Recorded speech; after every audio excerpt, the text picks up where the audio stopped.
On this episode of the Star Wars Time Show, Matt and Nick will bust out some Star Wars hot takes. What will they say? Will it be dumb? Probably, but that's the point.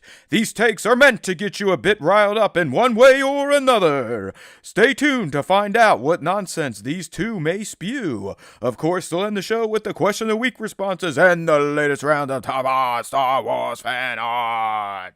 Punch it, Chewie.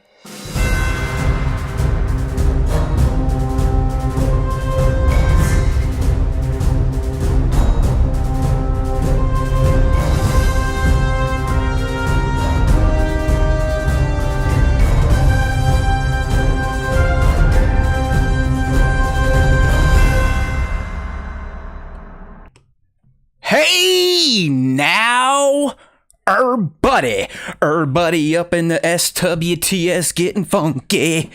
What's going on, my friends? Welcome back to a brand new Star Wars Time Show. That's right. Holy hell, he's calling in right away. I should have just waited. Give me a second, everyone. Nick is here. Time out. Well, Nick, I guess I should have been like 2 minutes more patient, huh, buddy? Here he is. We are live. I literally just did the higgity hey now, welcoming everyone to the latest edition of the SWTS. So good to see you, my friend. Hello. Yes. Go ahead and nice camera check while you're getting all tuned up, and we'll be ready to rock. You have many fans out there that want to see you in 8K. There we go. All right. There it is. He is here.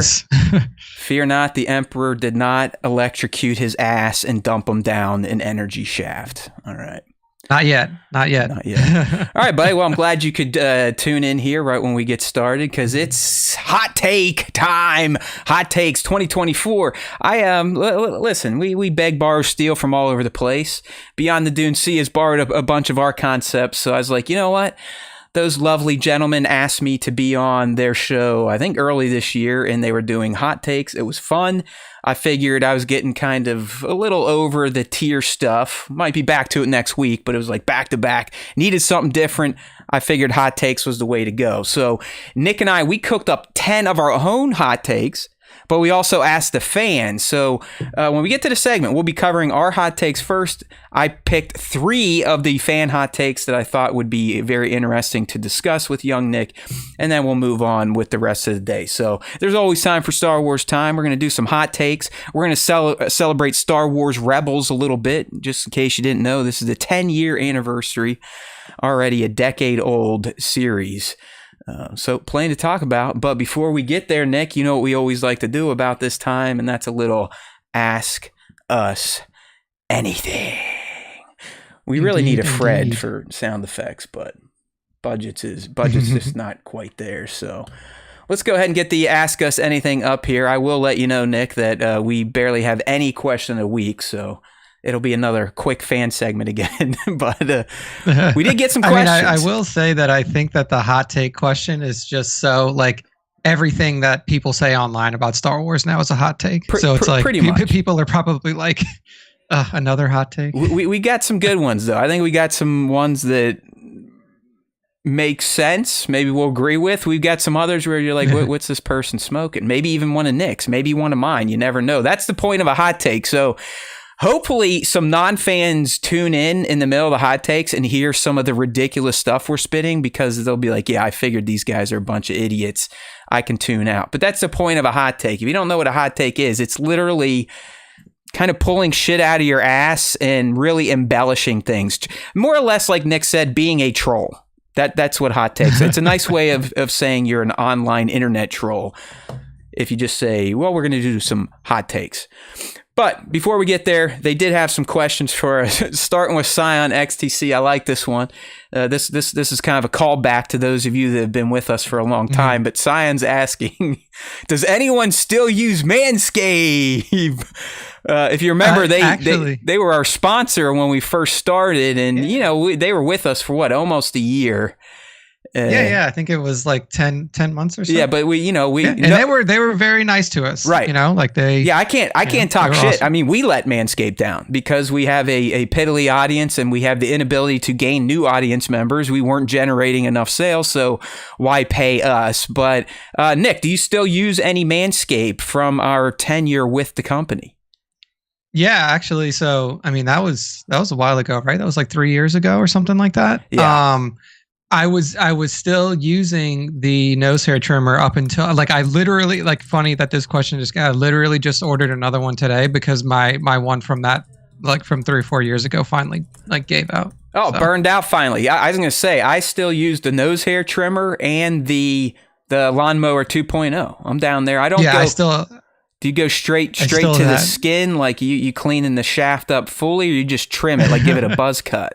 Give it a little trim. Yeah. It's a little trimmer, not anything crazy down there. I used to but, go like I still have both of them. Prepubescent length, but I've now scaled that back. It's more just little haircuts. I think I might be able to work at a barber shop if they offered pube trimming. I've gotten pretty good at it, so I might cut a little hard in there the next time. You never know. And Nick, I have kept buying the ball toner. I kind of like spraying cologne on my nuts, meant for my nuts. There you go. So yeah, there you go, Scion. Still using it. Actually, fuck, dude. I just recently bought their beard trimmer because it's rated one of the best beard trimmers out there. It goes all the way up to an inch, all the way down to a 0, easy to clean, waterproof. So I'm guessing I'm all up in that Manscaped still. Yeah, no, you're still heavily in it. Yeah, divided. You guessed it. Ball toner. That's what they call it. It's essentially deodorant for your nuts. Yeah, it's a little spritzer. Yeah, it's like a little spritz bottle. But yeah, I'll use the, like I said, up until recently, I was using the nose hair trimmer, and then it like got all. It was probably me just not taking good enough care of it, but yeah, it fired out on me, and then I do still have the lawnmower 3.0. I think that's the one that we were advertising, right? Yeah. Bango's having technical issues. I can assure you it's nothing we've done. It's probably YouTube. If you can't find the chat on mobile, I don't know what to tell you. I will tell you, I don't know if I mentioned this to Nick or just in my head, because I do tend to talk to myself a lot, working at home, being in a basement. But we've kind of been looped into the YouTube bootcamp program, and they're really pushing vertical live streams these days because that's what all the kids look at is vertical content. Horizontal is for old people. So I do have some tutorials I need to master, but there is a plan in the works to eventually dual broadcast. So the traditional horizontal for those olds that watch on desktop or TV, and a vertical live. And the reason I'm going to do this, it's not because I want to do it. It's not because I want to give a better experience to our fans. I don't give a shit. I just want more fans. I don't really care what the experience is. But YouTube is essentially cramming in vertical lives into the shorts feed. So it's a way to potentially expose us, or as most of our ventures go on socials, tarnish our image in the eyes of new prospective listeners. So that's where we at. That's where we at, guys. All right. So one of these days, you're going to be getting the SWTS live, both in vertical and horizontal, because we are that damn technically inclined. Thank you. All right. Beast Mobile coming in with, I like this one. What was life like from release of Return of the Jedi to release of TPM? This might be more suited to me, because, Nick started later in life, but he probably has some thoughts. I mean, listen, Return of the Jedi came out when I was 3. So I had to wait. We're talking over 10 years, right? 16 years almost before new Star Wars came out. What helped Beast was Star Wars Insider was a real big thing back then. So I became a part of that club, and we get the magazine every month or bi-month, whatever it was. Obviously playing Star Wars video games back then on Nintendo, Super Nintendo especially. That trilogy of games on SNES is a classic 16-bit Star Wars romp.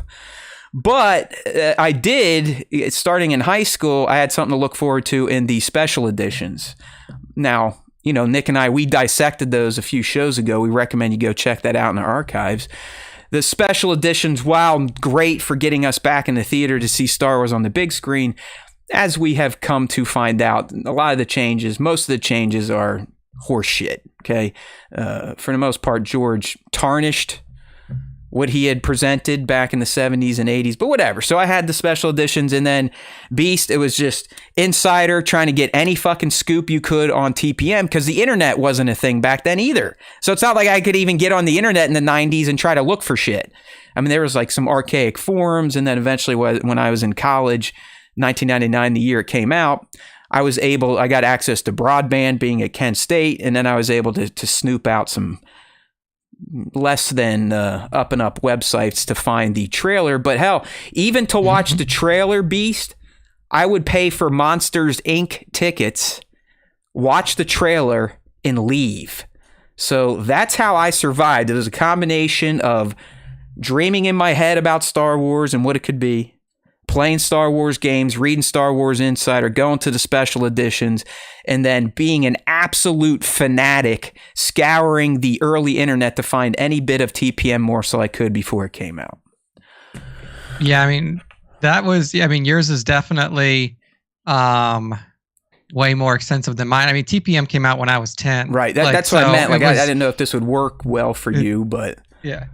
Yeah, so for me, I mean, like, I watched the VHS, movies that I had of Star Wars in between that. And like, it wasn't like, for me, I didn't even know that new movies were coming out until like the official announcement came out. And I was like, oh, okay, cool. A new Star Wars movie. And like I said, I was 10 years old. So like, to me, it was like, I was born in 88. So I remember those announcements, like Nick, there was no Twitter.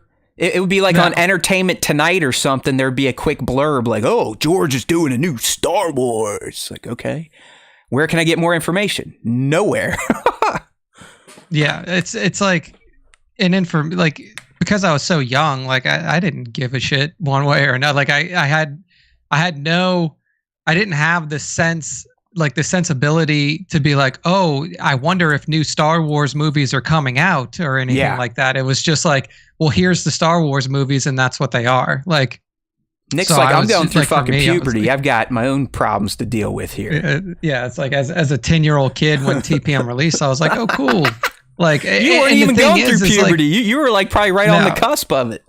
Yeah, no, I still wasn't at that age yet. And the thing is like, as a 10-year-old, you don't process information properly. Right. It's like you watch the show or like you see like the announcement and you're like, ooh, is Darth Vader going to be in this one too? Like you don't have any context into like what the movie's plot is and stuff. And then it wasn't until like the first trailer started coming out. It's like, oh, it's Darth Vader when he was a kid, like me. Like it was like, for me, it was just like, there was no between ROTJ and TPM. It's very interesting because, I guess I always, I know we call him Young Nick, but I always look at him as a peer.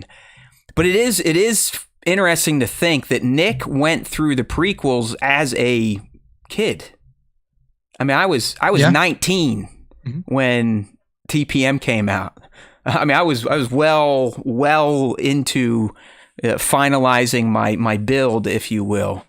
So I'm quite surprised, Nick, that you aren't more fond of the prequels because, like you said, your brain was kind of mushy.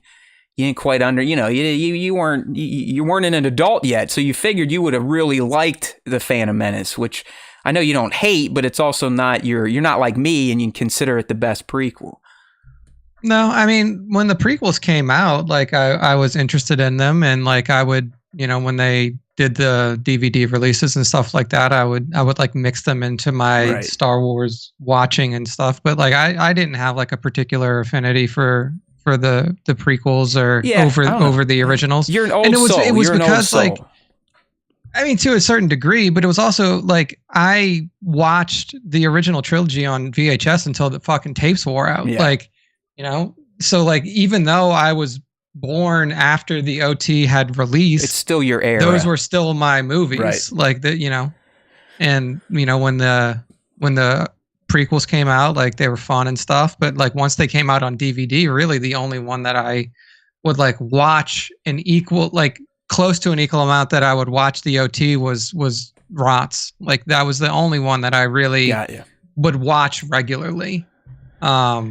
It was just I've always it was been just that I had access to the OT earlier. I've always been I'm TPM all the way myself and Jared, aka Sir Dork, TPM is the best. There's no debate. I'm Donald Trump of Star Wars prequels. Okay. No, I was not. Hey, you watch your mouth, props. I went to TPM 10 times in theater. 10 times. And this was before reserved seats and all that shit. I mean, I was in there with like slobs, okay? Attack the Clones. Saw it before it even came out in theater. Saw it multiple times. Rots multiple times. It was just by rots I had to stop convincing myself that these things were what I expected. But oh well, they're all great now. I can't wait to watch them coming up here in December for my yearly rewatch of all Star Wars live action. I actually am pretty jazzed. They're divided. Was a teenager for the prequels, but lived in the middle of nowhere, so didn't watch them until they're on TV for Star Wars marathons. B-Mad was 3. Holy shit. Baby B-Mad, we love you, bro. 3 years old watching TPM. That was like me watching Return of the Jedi. I love it. I love it. That's right, League. Yeah, I mean, us olds, when I went to see The Phantom Menace, I had to get there hours before the goddamn movie started. They had ropes to queue us out. They need to run in, and hopefully you got a good seat, not next to a creep. My goodness, I can't believe it took theater chains as long as it did to come up with assigned seats. Because, Nick, if theaters didn't have assigned seats, would you go to the movies these days? Oh, I go without assigned seats now. Well, you're a fucking rebel then, because I don't know if I could do it. It's because the theater that's by me, I can walk into any fucking screen at any time, and there's going to be 3 people in there, maybe.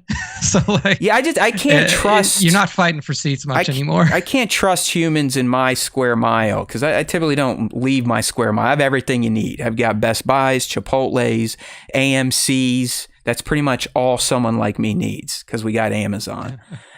And I'm telling you, these motherfuckers, dude, empty theater, assigned seats, and I'll still have people buy a seat right next to me. So I can't trust anyone. I'm always going into theater with my head on a swivel, getting ready to make a last-second decision on where I'm actually going to sit. And a lot of times it's not in the fucking seat I paid for because there's a bunch of creeps that live in Gahanna, Ohio and don't understand that you're not supposed to sit next to strangers in an open fucking theater. Okay? That's a PSA to all you out there. Don't do it. It makes you a creep. 100%. Here we go. Next up. Thank you, Beast Mobile. Here's League. NYCC is tomorrow. Ever been to NYC or the convention? I'm assuming Props is headed out there. Nick, I've been to New York City multiple times, especially in my 30s when I was running Entertainment Buddha. I had invitations to the Stern Show, thanks to a connection there. And from there, I got to watch Interstellar with Christopher Nolan during its premiere week, and then had a great little after party at Tavern on the Green, whatever it's called. Did some Halo 5 events, some Tomb Raider events. I love New York City. Not sure I could live there, but I absolutely understand why it is the greatest city on earth and the allure. Never been to NYCC though.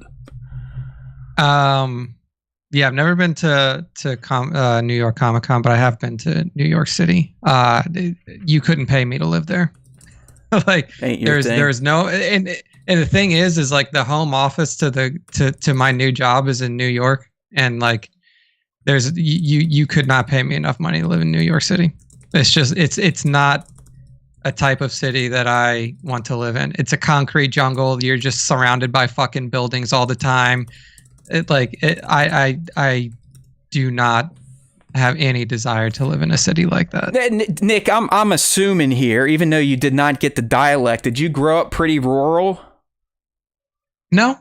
I mean, I grew up 5 minutes outside of New Orleans proper, in like a very standard suburb, not rural. Did you at all. like New Orleans? You just don't like big cities, or New York's just too big? New York to me is just like all it is concretes and buildings. Like you don't have anywhere to you got Central Park that's like a green oasis dropped in the middle of skyscrapers, but like that type of city design just doesn't interest me. Like it's just something like you could be like standing in the middle of the city during a fucking sunny ass day and not get any sun because the buildings are blocking it. Like True, it's just true. I don't know. I just no. I've always Like, been an I don't urban know. rat. I mean, same like you in Pittsburgh. I probably I grew up in an area called Glenshaw, maybe 8 minutes north of downtown proper Pittsburgh. But I don't know. I just I'm a city guy. I mean, I love Philadelphia. That's another like medium-sized city I really enjoy. Pittsburgh's a tiny town. It's kind of dead at night. But Philly's a great town. And in New York City, like Nick, I wouldn't want to live there, but it is worth visiting. As Bango's saying, there's some great little, if you know where you're going, there are some great areas, great food, lots of random culture going on there too. So, yep, there we go. All right. I need to get out there because my connection is now even further up the food chain at the Stern Show. So I need to start squeezing that network a little bit. Yeah, there's definitely no privacy. You're right about that, Mando Pirate. Okay, we got a two-parter from Michael Kramer, but because I'm stupid, I did not put his second part next to this. But I remember what he's saying. So the first one is, do you think Ryan Day's on the hot seat? My man, Ryan Day's been on the hot seat since the first time he lost to Michigan. He's now 3 in a row to Michigan, and he's 2-6 against top 5 competition. Any Buckeye fan worth the salt will tell you that is unacceptable. I don't give a fuck how many wins he has or how many regular season Big Ten matches he has dominated in. The dude can't win in primetime, can't win the big games. He's a putz. He mismanaged the Oregon game, and that's why they lost. Hell, their other coach, Nick, I know you don't pay attention to CFB. Their other coach put 12 men on the field purposely, knowing it would wipe off 6 seconds of time, and Ryan Day didn't know to use a timeout. And it was so fucked up, the NCAA banned that move today. But that's what a good coach will do. Ryan Day, not good coach. He's a bum. He's going to lose to Penn State in 2 weeks. He's going to lose to a shitty Michigan, and that's that. We'll move on for him next season. Now, the follow-up, Nick, you might be able to chime in on this. Ryan Day's a bum, right? You know that. I mean, you don't even watch the Buckeyes. He's a bum. I mean, I know that he lost the last game because his quarterback slid with 2 seconds left. I don't know if that's his fault. And Nick, by the way, the coach was holding a timeout too. Like he had a timeout in his pocket, so he's a big dumb asshole. Not a good coach. No. I mean, I'm familiar with bad coaching just from being a Saints fan. So, all right. So the second part here is Michael's asking if Fives wasn't killed by Fox and was able to relate his intel about Order 66, what do you think would have changed, Nick? nothing. No, they still would have. Who's going to listen to a fucking clone? Like, what if he got to Rex, and then Rex got to Cody, and then it just spread through the millions of ranks, and they're like, you know what? Fuck this shit.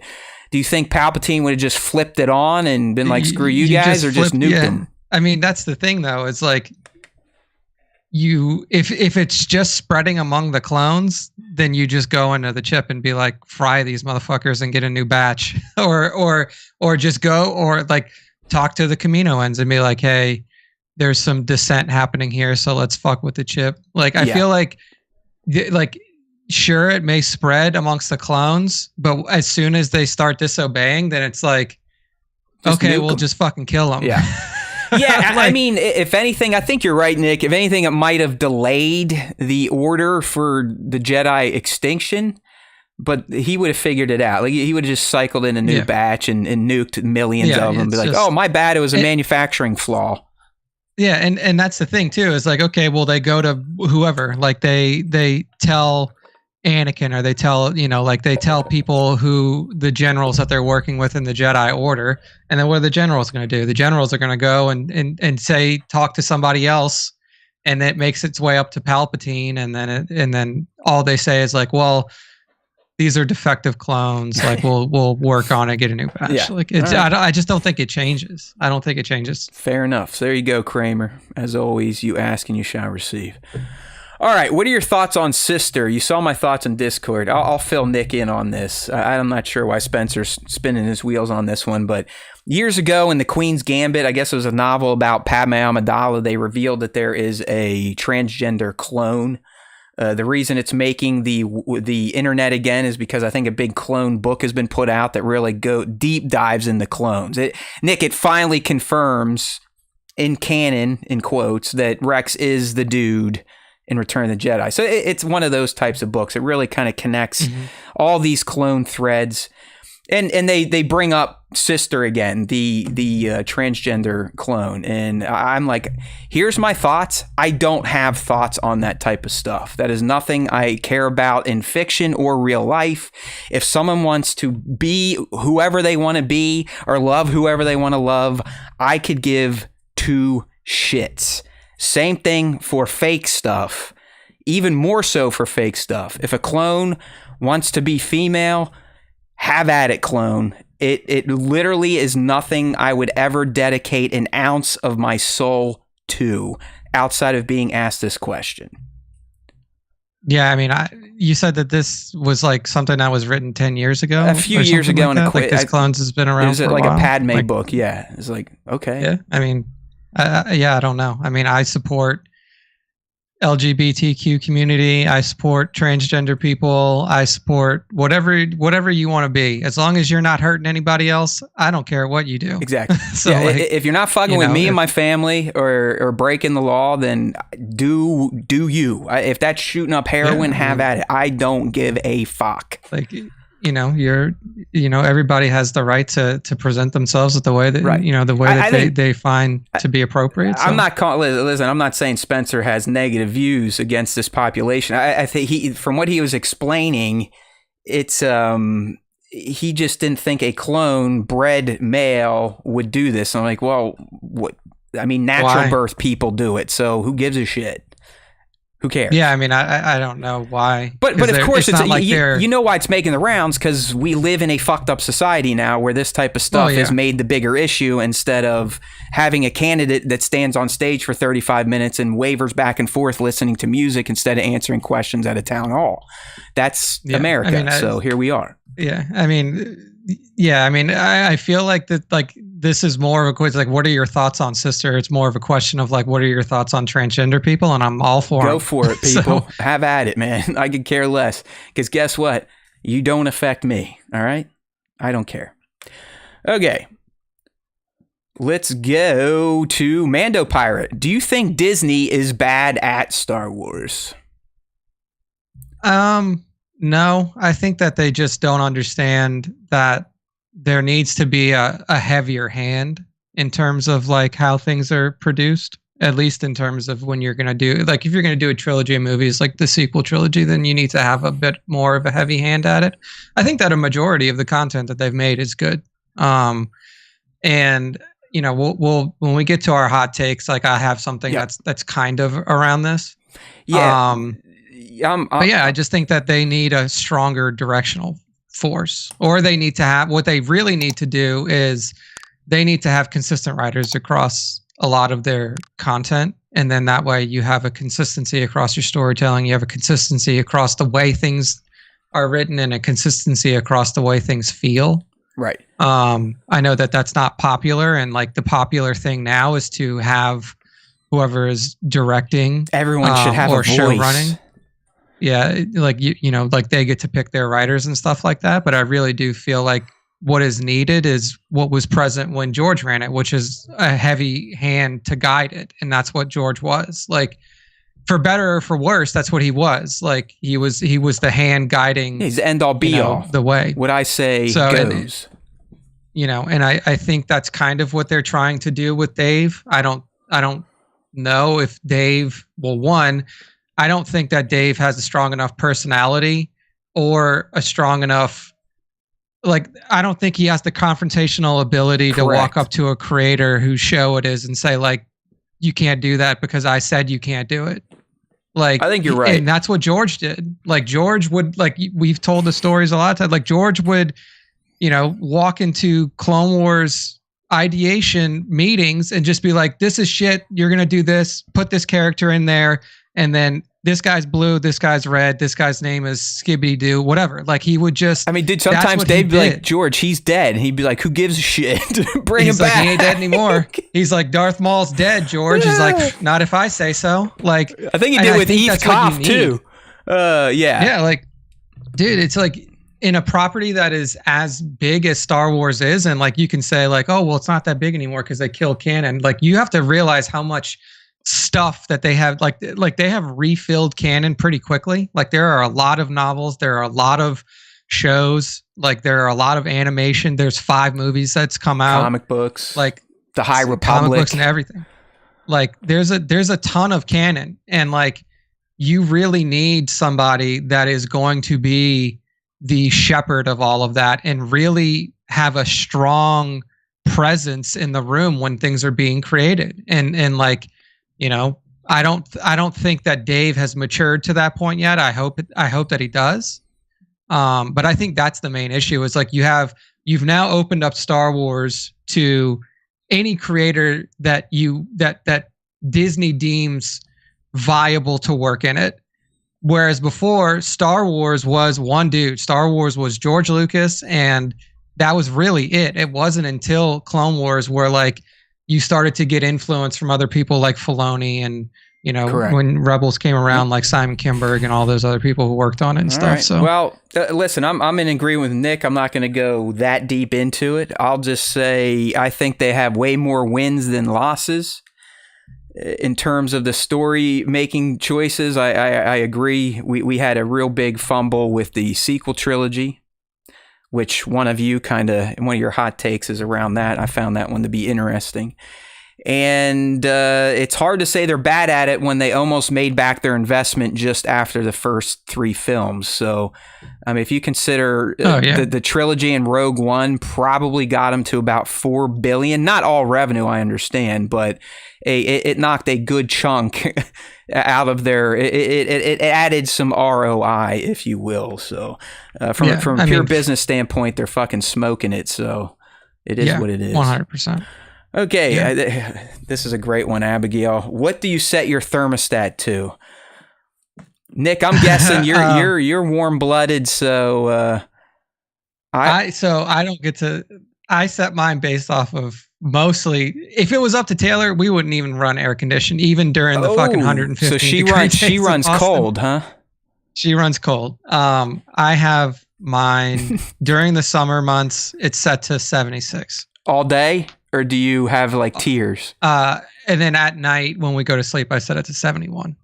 And then during the summer or during the winter, the 3 weeks of winter, it's set to 70 on the heater. So you're 70 to 76. That's your swing. Yeah. Mine's a little more drastic. All right. You know, we live up north, Columbus, Ohio, which sucks. I fucking hate Columbus. I hate Ohio, but it is what it is.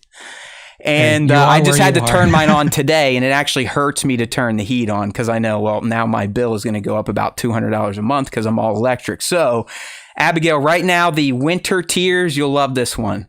During the workday, 64 degrees. Okay? When people start to filter back home around 5, so all day I'm sitting here in 64 degrees because I don't leave the house. I work here. And it sucks, but I deal with it. Around like 5 or 6, it'll go up to 68. And then like 7 to 10, I think I'll take it up to 70. But by bedtime, so 11 or midnight, I drop it back down to 64. Yeah, just turn it off. 64. So that's the winter cadence. The coldest range, 64. The warmest it'll get is 70. In the summer, during the day, it's allowed to get up to 83. So again, I suffer. Once the evening kicks in, it goes to 78, and then bedtime is 76. Yeah. So, okay. So I will qualify this. We have a 2-story house. And we have one unit, but it's split. It's dampered. So I can set the temperature upstairs different than downstairs. Upstairs is set to 79, and that's where my office is. Got you. So you like it warm. You like it warm too. I don't necessarily like it warm. Yeah. I just like, I don't want to get into it too. Maybe like we have like a relatively large house. Yeah. We know. It's the mansion Caminita. No mansion. But I mean, the thing is like we have a relatively large house, and when you have an upstairs, heat rises, and when you live in Texas, it's just all fucking you're like it's your attic. It's your first attic. Yeah. So basically, like if I was to put I used to keep it at 77, but because during the summertime in Texas it's 115 degrees most of the time. And you guys have an awesome power grid. Yeah, we have a shit power grid, and we don't have solar panels yet, which is something that we may look into pretty soon. But like, if I leave it at 77 upstairs, the unit just runs all day. Yeah. So like, yeah, man, I put it to 79, and then that way it turns off, and then my electric bill's cheaper. And that's why I do mine too. I just like, I'm in my house was built in the early 80s, so it's not fucking sealed like it should. We've done as much as we could to try to seal it up, to spray shit, replace doors, sliding glass. It doesn't fucking matter. This thing retains zero heat. So if I actually tried to heat this house at a normal American temperature, I'd be spending $600 to $800 a month, and no, we'll just be fucking cold. It's better to be cold anyways, because you can layer up. Being hot sucks. There's not much you can do but sweat and ride that out. So I'm always down for being cold. And Bango, you're right. 83 in the summer is nuts, but luckily I work in the basement, and that's usually stays right around 65 to 70. Yeah, you're cool. Yeah, you're in the cool so everyone zone. else fucking is eating shit upstairs, but I'm all right down here. So. Yeah. Speaking of. So this is just fucking Texas weather for you. On Monday, so today's Wednesday. On Monday, it was 100 degrees. Yesterday, the high was 98. Today, the high is 75. Like the weather in Texas, like, and we're in the middle of October, and we're still getting 100+ degree weather days. It's disgusting. Like, today was the first day since April that I've been able to have my windows open. The best part is, man, it's only getting worse. So yeah, exactly. It'll be next year, November, you'll have 100 degrees. At this point in time, it's very hard to deny that the planet is changing in terms of its climate. I mean, look what's going on with these 100%. nutty hurricanes, one after the other, how devastating they are. I mean, literally flooding the mountains of North Carolina. Like, come on, people. Let's go. And at least the one side is now admitting that humans can control the weather. They just think that Democrats can create hurricanes, but humans can't create climate change. So that's another one that I don't understand that argument. But hey, that's so funny. Yeah. Hey, well, I really wish I could control hurricanes, because I lived in fucking Hurricane Alley dude. for most of my life. It's too bad. Yeah. Back then you should have been calling up Barack, but like, yo, Obama, like, hey, let's go, bro. Come on, send it towards Texas. That's a red state, right? Somewhere else. Send it down. Just send it back into the ocean. Like anywhere but here. Yeah, man, weather's wonky. I mean, over the weekend, we were in the 70s. By today, it's freezing. It's 33 degrees. So, yay. I'm going to have to shut down my outdoor oasis. It's time to close the deck, but such is life in the North and Four Seasons. All right. We got you, Kramer. All right, this is coming from Blanche, Spa's significant other, and for Nick, because I don't read. Best book you've read this year. I don't think Nick reads either. So, if Blanche is a reader, I'll give her Taylor's information, because Taylor probably reads 50 books a year. She reads a lot. I've read the. The only book that I've read this year is the Plagueis book. And the Plagueis book was great. Plagueis book was awesome. Plagueis book gave us. Oh man, but yeah, I can't really read. I play video games.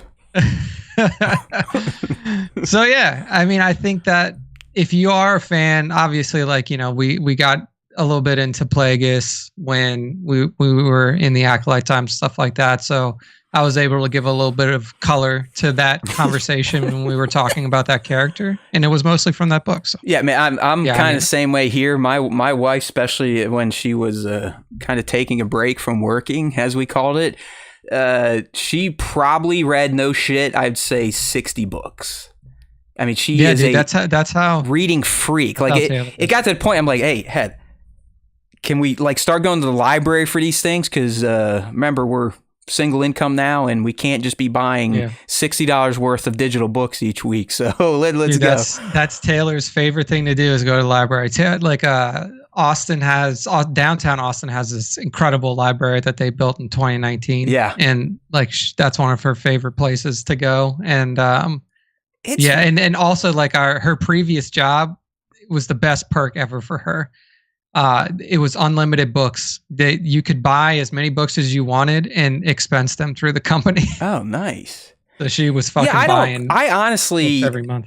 Here's the deal. I mean, here's the real reason. I just the limited free time I have, because I spend a lot of time on my real work, and then obviously a lot of time on Star Wars Time Show and being a father. So the limited time I do have to just fuck off, I'm usually reading dumb shit on the internet. So that is my problem. I need to block Twitter. I've become a freak. Oh, dude, I never an fucking touched that absolute website. freak with that shit. Okay. But I also do a lot of research. You know, I am in the academic field, so I'm doing a lot of that reading. Today I spent my morning learning Perplexity AI and playing around with that. That thing's fucking kick-ass. So that's where I'm dedicating a lot of my free time, trying to learn the guitar, although that's getting extremely frustrating. And then lately, after I deleted that stupid fucking Galaxy of Heroes game, I've actually been able to console game on a regular basis. So that's where it's going, man. Just the books thing, used to love them. I don't know what it is. I'm just a lazy asshole, like you said. I am an illiterate fuck. All right. You gotta, I mean, I think the thing with me is like, you gotta find a book series that really grabs your attention quickly. And I think that like one that I actually got Taylor into, and I didn't even fucking read it because it was a recommendation by Will Friedle, if you know who Will Friedle is. He is the guy who played Eric Matthews on Boy Meets World. He is a big tabletop RPG person. Okay. And there was like an interview with him, and he was like, Wheel of Time, these books are incredible. He was like, Wheel of Time and Robert Jordan, the guy who wrote them, like really took a lot of, he took a lot of inspiration from Tolkien, and like he used that in storytelling and stuff. So like I was telling Taylor, I was like, I know, like she, like the books that she likes is the media that I like. She really likes like sci-fi fantasy. That's where, me too. Like me too. I mean, and like it's a 15 book series. And I told her, I was like, here, I'll get you like, and that was my gift to her for a while. It was like, I would buy her the next 3 every time she would finish them. And she read all the books, and she's a fucking huge Wheel of Time fan now. And did she like the series? I know some people are like, well, it's not like the books. Well, no shit. She was not a huge fan. She liked the first season. She wasn't as big of a fan of the second season because there were a lot of changes. See, that's funny. Like being an idiot, I was kind of the opposite, where the second season it felt like it got to the shit quicker and fleshed out the world a bit better. Yeah, I think that's just kind of what there were things where it's like, well, they did this, so I'm very interested to see how they move forward now and everything. So she's just got like a lot of context. I used to. I mean, I've said it in here before. In college, I would be bringing Tolkien books to my classes and reading those instead of learning. That was a bad move, but that's what I did. A lot of the early Halo books I loved, the Mass Effect books I was into. Game of Thrones, until that fat piece of shit just stopped writing the novels and let 2 idiots finish his story for him on TV that sucked. And I have Dance of the Dragon sitting up there. I just can't do it. It's this fucking guitar. It's 30 minutes a day on top of all the other stuff. So here we go. Let's wrap this up. We've been going a little long on Ask Us Anything. EKU, Rory, mustard or ketchup on a hot dog? Mustard for me. I'm not a huge ketchup fan on a hot dog. I love ketchup on other stuff, but ketchup on a hot dog, just I don't like it. What's the thing though? Isn't like you're only supposed to put ketchup on a hot dog? Bro, I don't know. People from fucking Chicago will tell you that you can only put certain things on. It's a fucking hot dog, bro. Yeah, you put anything on it. You put honey. You want to put honey on your hot dog? Go for it. It's processed animal parts, for Christ's sakes. I mean, we're not talking about filet mignon. So. I mean, listen, gun to head, I'm probably going to take ketchup.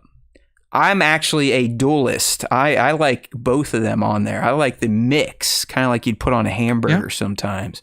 Yeah, no, it's a good route too. But for me, growing up here, especially in Ohio, anyone that knows the Midwest, you might have heard of Skyline Chili or Gold Star Chili. Give me a motherfucking Coney dog, dude. Load it up with some chili, cheese, onions, beans.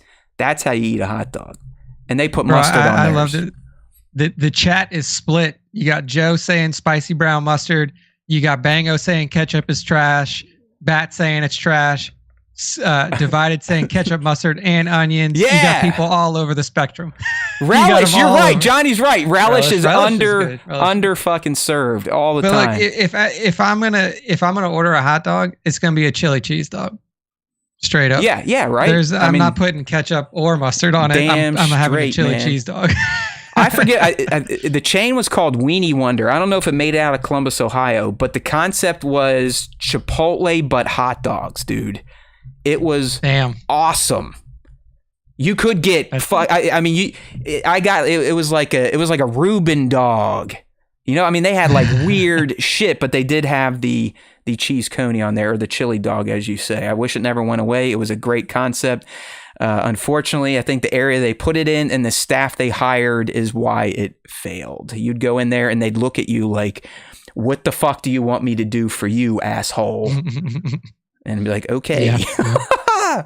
All right. Yeah, Kraut's up there. Yeah, chili. Cole Cohen, he's on the chili cheese dog for sure. Sauerkraut, yeah, I'll do that on a dog. I prefer it on a brat. I mean, wiener meats are awesome. Brats, hot dogs, Italian sausages, all day long. I mean, come on, street meat, people. I love street meat. All right. Well, thank you. That's always fun. We always like to ask us anything. If you want to get involved, remember we put the prompt up on Instagram and Discord. And I believe I've been throwing it up on YouTube for our channel members only. Because as I found out, if I tag things channel members only, YouTube actually notifies you assholes, versus if I make it public, it lets no one know that we have posted. That makes a ton of sense. Yeah, wiener meats are awesome. Go ahead and clip that shit. I mean, that's what I mean. If we had like some interns that would be clipping for us, we would have an amazing soundboard that we could just play. Wiener meats are awesome at random points in the show. I say, BMAT, hit that clip button. It's right there under the player controls. All right, people, that's our Ask Us Anything. Like I said, stay tuned. We usually put up a prompt Monday and Wednesdays, Instagram.com/Star Wars Time show, YouTube.com/Star Wars Time show, and our Discord open join link in the description of this live stream. All right, let's get to some other low-hanging fruit here, my friend. We always do a little pop culture talk after our Ask Us Anything. You whore people out there, Nick, are you a big horror guy? Now that we learned you're like king of death metal, are you into horror too, or no? No, not that much. Okay. Like, I'll watch a horror movie every now and then. But have you been made aware of the Terrifier franchise starring Art the Clown? Yeah, I have. I've heard of it. And I've like seen that it's somehow made its way into like the public consciousness within like the last 10 days or something like that. It's probably been, here's how Terrifier, the only reason I know Terrifier is from the Howard Stern show, Richard Christie. He's a freak with this type of stuff. I believe the first two Terrifiers were literally crowdfunded, Nick. And, so that they feel very B-movie, look very B-movie. They are probably the goriest and most disturbing shit I've ever seen. More than Saw, more than Hostel. It's tough. Okay, so I watch Terrifier, watch Terrifier 2 because I'm kind of weird. I like to test myself to see if I can actually physically stomach and handle watching this type of content. So on Monday, I'm like, you know what? Fuck it. This dude has started such a cult following. I credit a lot to Richard Christie. I mean, he's essentially telling 10 million people Terrifier's the shit. So I think the reason Terrifier 3 made theaters is probably from the Stern show. Either way, cult following, Terrifier 3 in theaters. Holy shit. I almost wanted to go to church after this, and I don't believe in church, okay? The opening scene, you're just like, holy fuck. Like, this is really, really disturbing. I feel like a bad human for being here, and I don't want anyone to see me being here consuming this type of content. And it doesn't let down. I mean, for 2 hours straight, you are tested with what your eyes and brain can handle when it comes to the systematic destruction of the human body using axes, chainsaws, knives, swords, you name it. I mean, it is wow. Wow. Okay, so if you're a Terrifier fan, go see this one. It makes the other ones look like, Chucky movies, very tame. And let me know if you feel like you need to purge your soul after seeing it, because that's kind of where I'm at. So I think it did its job. It's very disturbing, but it's in line with Terrifier. You get more of the lore kind of built in behind Art and why he's able to do what he does. And here's a tease. Nick, at one point in time, while he is taking someone's head skin and peeling it sideways to kind of open up their face, his demon girlfriend is pleasuring herself with a shard of glass. So that's the type of gore we are getting at here, my friends. So yeah, Terrifier 3. That just does not seem entertaining to me. My favorite genre of movie is comedies, and honestly, comedies are fucking dead now. Like, there's really no good comedies that come out anymore. Well, they can't really make them because they're gonna fucking offend somebody. That's the other thing. Yeah, we pick on the far right a lot, but trust me, the far left, they've ruined some shit too. My problem, the difference is here, they want to be too nice to people, where the other side literally wants to kill people. So it's hard for me to do both sides stuff. But listen, I get it. Comedy is a dying genre just because you like people like Bill Burr can't be Bill Burr anymore because they'll offend someone with a joke they told 20 years ago when the climate was different. So, but yeah, Terrifier. Get to it. If you like fucked up shit, gore, slasher movies, you got to get in with the Terrifier. Next, real quick one here for you gamers out there. I've been farting around with Star Wars Outlaws. Beat that. Great game. Can't wait till Nick gets to play it in November. But since then, I moved on to Diablo 4 Vessel of Hatred. It's a quality DLC. Okay, quality DLC, quality expansion. The Spiritborn class is fucking amazing. We're talking the most OP class I've ever played in Diablo. I'm clearing dungeons in like 5 minutes flat because she is quick and she is deadly. And I dig it again. I know the grinding and the tap shit's going to wear on me in probably another few weeks. But for a nice kind of brainless affair where you feel like you are dominating the AI, it's a fun little expansion. Nice. Plus mine is a Nubian princess. I am one of these white guys that actually chooses female characters for my avatar in games now. Mostly because I'm a creep and like looking at digital boobies. But why not? I've played as male characters my entire life. So I made a Nubian Spiritborn quill thrower, I think is kind of the build I went for. All right. There you go. Yeah, I switch up my genders between the type of character, man. Like why? the why class not? Of character. That's the only thing. Like I know I said this before, but I do feel Outlaws probably would have sold another 1 million copies if they allowed you to be the character versus a defined in-universe character. Like if you were just a no-name playing as you, I think that would have sold a few copies. Because we know there's a lot of men out there these days that think if they play as a female, they will also grow a vagina and start sucking other men's wieners. So there's that.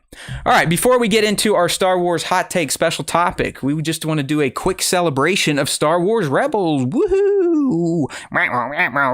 There's Chopper for you. It's 10 years old. It's hard to think. It's crazy to think that it's already been 10 years since Rebels debuted back on Disney XD. Yeah, Disney XD back in 2014. So we've got 10 things you didn't know about Star Wars Rebels to rip through real quick. This comes from StarWars.com. I'll just rip through these. No commentary needed. This is just to kind of satiate the fans of Rebels. All right, number one, there was a website a year before Star Wars Rebels debuted saying support your empire. It's called SignOurFleetSystems.com, and the web art actually became a mural on Lothal. Number two, the production name for the animated series was Wolf. Big surprise. We all know Dave Filoni has an unhealthy obsession with that man dog. Number three, Kanan Jarrus's look was inspired by The Breakfast Club, in particular Judd Nelson's character. So for you youngins, if you've never seen it, it's an 80s classic, but that's where Kanan kind of got his no fucks given attitude and look. The Bendu, which we all know is this big ass moose giant force thing, was actually something that has dated back to 1973. This is what George was initially calling Jedi. He called them Jedi Bendu, not Jedi Knights at that point in time. Number five, Princess Leia's voice in the episode she showed up in might sound familiar to fans of Disney parks like young Nick. She was voiced by the actress Julie Dolan, who did Leia in Star Tours. It should also be noted that Leia's outfit in Star Wars Rebels was based off an early Ralph McQuarrie concept for the princess. How about that? Okay, number 6, the Grand Inquisitor and Galen Starkiller Malik share an unlikely link. Nick, at one point in time, his last name wrong. Wasn't it his Merrick? Last name right? is not Malik. It's Merrick. Yeah, it's Merrick. Right. Okay. Yeah. Well, and this is why I get upset, because why is StarWars.com not hiring people like myself and young Nick? They're hiring these assholes. Either way, Merrick and Grand Inquisitor, what do they share, Nick? Well, initially in Force Unleashed, Galen was supposed to get the ring lightsaber. But that was kind of said no. Filoni was calling it a cheat mode lightsaber, but they eventually, the concept artist Emmy Beth Christensen got it into Rebels with the Grand Inquisitor. The fifth brother actually has a connection to Kylo Ren. Apparently, early concept arts of Kylo Ren were using the fifth brother's helmet. Okay, so there we go. Interesting. Jon Favreau tweeted about the Darksaber in Star Wars Rebels in 2017, years before it would appear in his own series, and we know his character Pre-Vizsla wielded the Darksaber in Star Wars Rebels. I think this is the one everyone knows, but Maul's final swing of a lightsaber is the exact same move he used to finish off Qui-Gon Jinn. We've talked about this ad nauseum over our top moments, best deaths. And finally, several iconic Star Wars people, places, and things made their on-screen debut in Rebels. Grand Admiral Thrawn, the Imperial Troop Transport, Sabacc, Purrgil, and the planet Kessel and the Inquisitorius all debuted and were canonized by Star Wars Rebels. All right. Nice. And one last little fun thing to celebrate Rebels' 10th anniversary, Nick. We're going to do a Which Chopper Are You quiz. Okay? You take the quiz first. What is your go-to pastime? Reading, puzzles, dancing, playing video games? Video games. Okay? What is your favorite film genre? Horror, coming of age, comedy, spy thriller? Well, we'll take Nick's comedy. Okay? I'm going through and doing it too, so just do it for yourself. Well, out of those choices, you comedy worked. How would your best friend describe you? Smart. Besides hair, obviously, who's your favorite Ghost Crew member? Ooh. Damn, that's a tough one. Oh, man. I'm going to go Kanan. If you lived in the Star Wars galaxy, what would you want to be? Oh, Jedi for sure. What's your favorite season? As in seasons of weather. Oh, man, these days being old, I'm going to have to go summer. You and a friend are planning a trip. What galactic snack would you take? Portion bread? Nick, it's literally called portion bread? I guess so. I guess it is. Does anyone else, do you know what we're talking about? Like, literally in TFA, and he was like, you get 1/4 portion. We're like, okay, that's 1/4 portion. That's what it's fucking called? That's how low level Star Wars has gotten. It's called portion bread? Oh my God. I'm taking portion bread. Fuck it. What's first on the to-do list once you get there? The beach, tourist spot, art museum? Oh, beach, 100%. What's your favorite way to travel? Definitely not flying these days, so I guess we'll go car. What makes you happy? Pulling pranks, spending time with friends, having a movie night, joining a book club. Get the fuck out of here. I guess time with friends as long as I like them. Otherwise, I hate people. You're Imperial Spy Chopper. All right, there we go. Where'd you end up? I am Hera's BFF. Chopper. Oh, you motherfucker. You suck up. All right, I'm going to go ahead and... Chopper, you display loyalty in spades to all those you call your friends. Oh, man. I'm going to throw the link in the chat for those that want to try to take the Which Chopper Are You quiz. All right, buddy. It is time. We have made it. We're right on time, actually. It's time to lay down some Star Wars hot takes. Again, remember, hot takes are... It's a nice way of saying trolling. I mean, you might believe in some of these hot takes, and I kind of believe in a lot of mine, But when you hear them, you might go, okay, is this guy on drugs today? Is he stupid? Has he been sniffing glue? Is he really just staring at clouds when he's watching Star Wars? So that's what we're going to get into. We've got 10 of our own. I chose 3 of our fans because they actually did come alive for this one in Discord. But mind you, those of you fans that don't get your hot take read today, it's in an archive. We'll be coming back to hot takes. Don't worry. Nick and I can come up with hot takes all fucking day long. So we'll probably revisit again in 2025. Your answers have been recorded. All right, Nick, the way this is going to go, I just did every other, okay? I have 6, you had 4, so we're going to start with you, the me, you, the me, you, the me, and we'll just see how the other person reacts and have a little debate, or not a debate, and agree. All right. First hot take here. I'll just read them all, and you can run with it. This one, Nick, one of the fans, Will of the Force, came in with the exact same thought. So I actually pinned his post right there so we didn't have to waste time going over this again. But both Will of the Force and young Nick believe less Star Wars content is better. Nick is saying only 2 years of TV per year. Will of the Force is going even further. He's saying we need a full stop break for 2 to 3 years.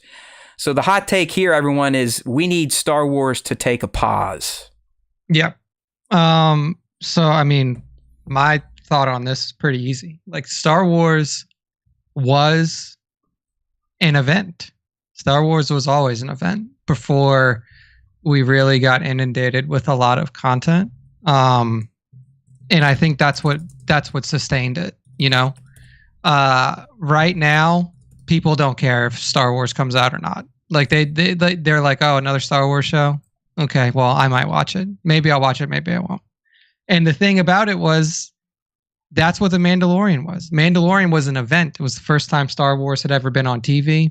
It was the first time that, first time that Star Wars had ever been on live action TV. It was the first time that your main character in Star Wars was unconcerned with Jedi, and they were taking a more like boots on the ground look at the galaxy after RTJ, and people were excited about it.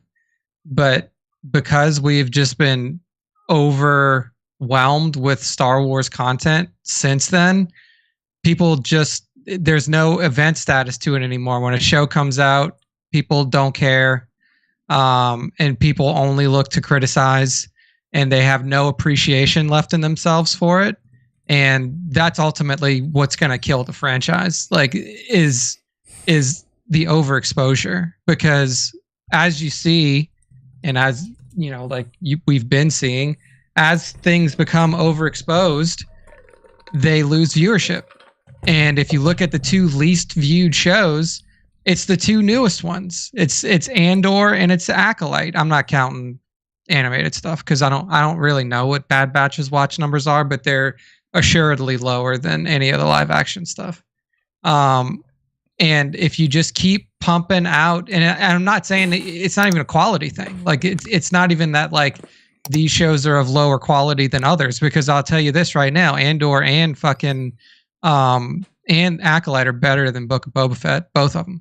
And Boba Fett beat both of them in viewership. There's a hot take right there. He's fucking doubling up. But that's the problem is that like people like the expectation is just now like, yeah, we'll probably get 3 Star Wars shows a year, or yeah, we'll get 4 Star Wars shows a year, or some shit like that. And people just aren't interested anymore. You have to, like, if it's not eventized and like people don't feel like, oh man, like I'm really excited about this. True. Especially for the non-supers like us nuts. This really isn't for us. Okay. Because here's what I'll say about this hot take. I don't disagree with it. I would not go Will of the Force's way. I'm not trying to go another 3 years of no Star Wars. I'm more in line with Nick. You know, let's limit our exposure. And I actually think Nick is getting his dream moving forward. In 2025, so far, the only show is Andor. That's it. Yeah. And I mean, really, if you have a movie releasing, you shouldn't have any TV releasing. You should have no TV. And you're right, because the movie's not till 26. So I do think they've kind of figured that out, Nick. I think the cadence is going to be greatly lessened. Yeah. But here's my hot take on this.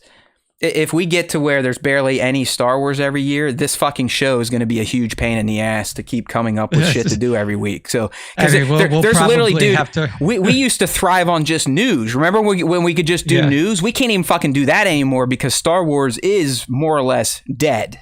There's nothing. It's because I mean, the thing is like, people, like, things end up in a news cycle because it excites people. Like, people are going to write about stuff that should be exciting. And right now it's like EW does it for the new shows, and that's really the only. And then, like, there's a lot of articles written about Star Wars, but it's not necessarily it's all news. Stupid shit. It's like, oh, they might start filming Ahsoka in spring. Who cares?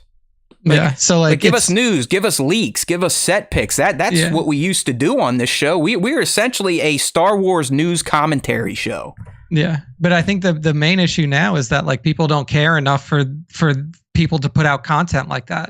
It's like it's gotten to a point of overexposure where, like, even the people who were writing, oh, look, set leaks and script leaks and all this stuff, they're like, whatever. Like, people don't care enough for me to write about it. Like, I mean, dude, making Star Wars is dead. Like, the site's gone. He just stopped paying for his website, and he was the biggest, most, validated leaker out there. So yeah, I mean, look, I think we're getting this, but like I said, my counterpoint here is, man, it's going to start to get tough. I am literally running out of shit to talk about. I'm looking at Beyond the Dune Sea, what they're planning on talking about this week, Nick. They're going through old issues of Star Wars Insider to talk about some of the old interviews. I'm like, well, I get that. That's kind of where we're at. It's like, you either do fucking shit like this, hot takes, tier lists, rank offs, or we don't do shows. So I don't want it to go away for good, but I understand what Nick's saying here. Yeah, it's just that it's too pervasive. Right. And it's not even just too pervasive from the Disney side. It's too pervasive from the content creator side. There's too many content creators that are making trash content about Star Wars. I mean, even if it's good content about Star Wars, there's too much. And, like, people are overexposed, and I said this years ago. I said this fucking years ago, and I have to say it again because now I have been proven right. Like, there's just too much. There's too much. It's too much for normal people to keep up with. It's even too much for me. Like, even for me, it's like I'm like excited to see new Star Wars, but it's also like, if not, like, it's just gotten to a point where it's just too much. I'm still a little different than you. I'm still like the goo goo gaga guy, but I know what you mean. I do not. It's not. I used to, when I knew when the movies was coming out, the new ones, sequels, or the Mando first season, I would kind of get those butterflies in my stomach of excitement. Like, all right, I can't wait to watch this. I can't even really sleep. Now it's not so much. I don't know if that's because I fucked up my Star Wars hobby too and turned it into a job, and I just look at it as work now. But I get what you're saying. All right. I think we beat that one to death there. So thanks, Will the Force. You and young Nick are kind of thinking the same. You might be a little too drastic for us, though, with the 2 to 3 year gap.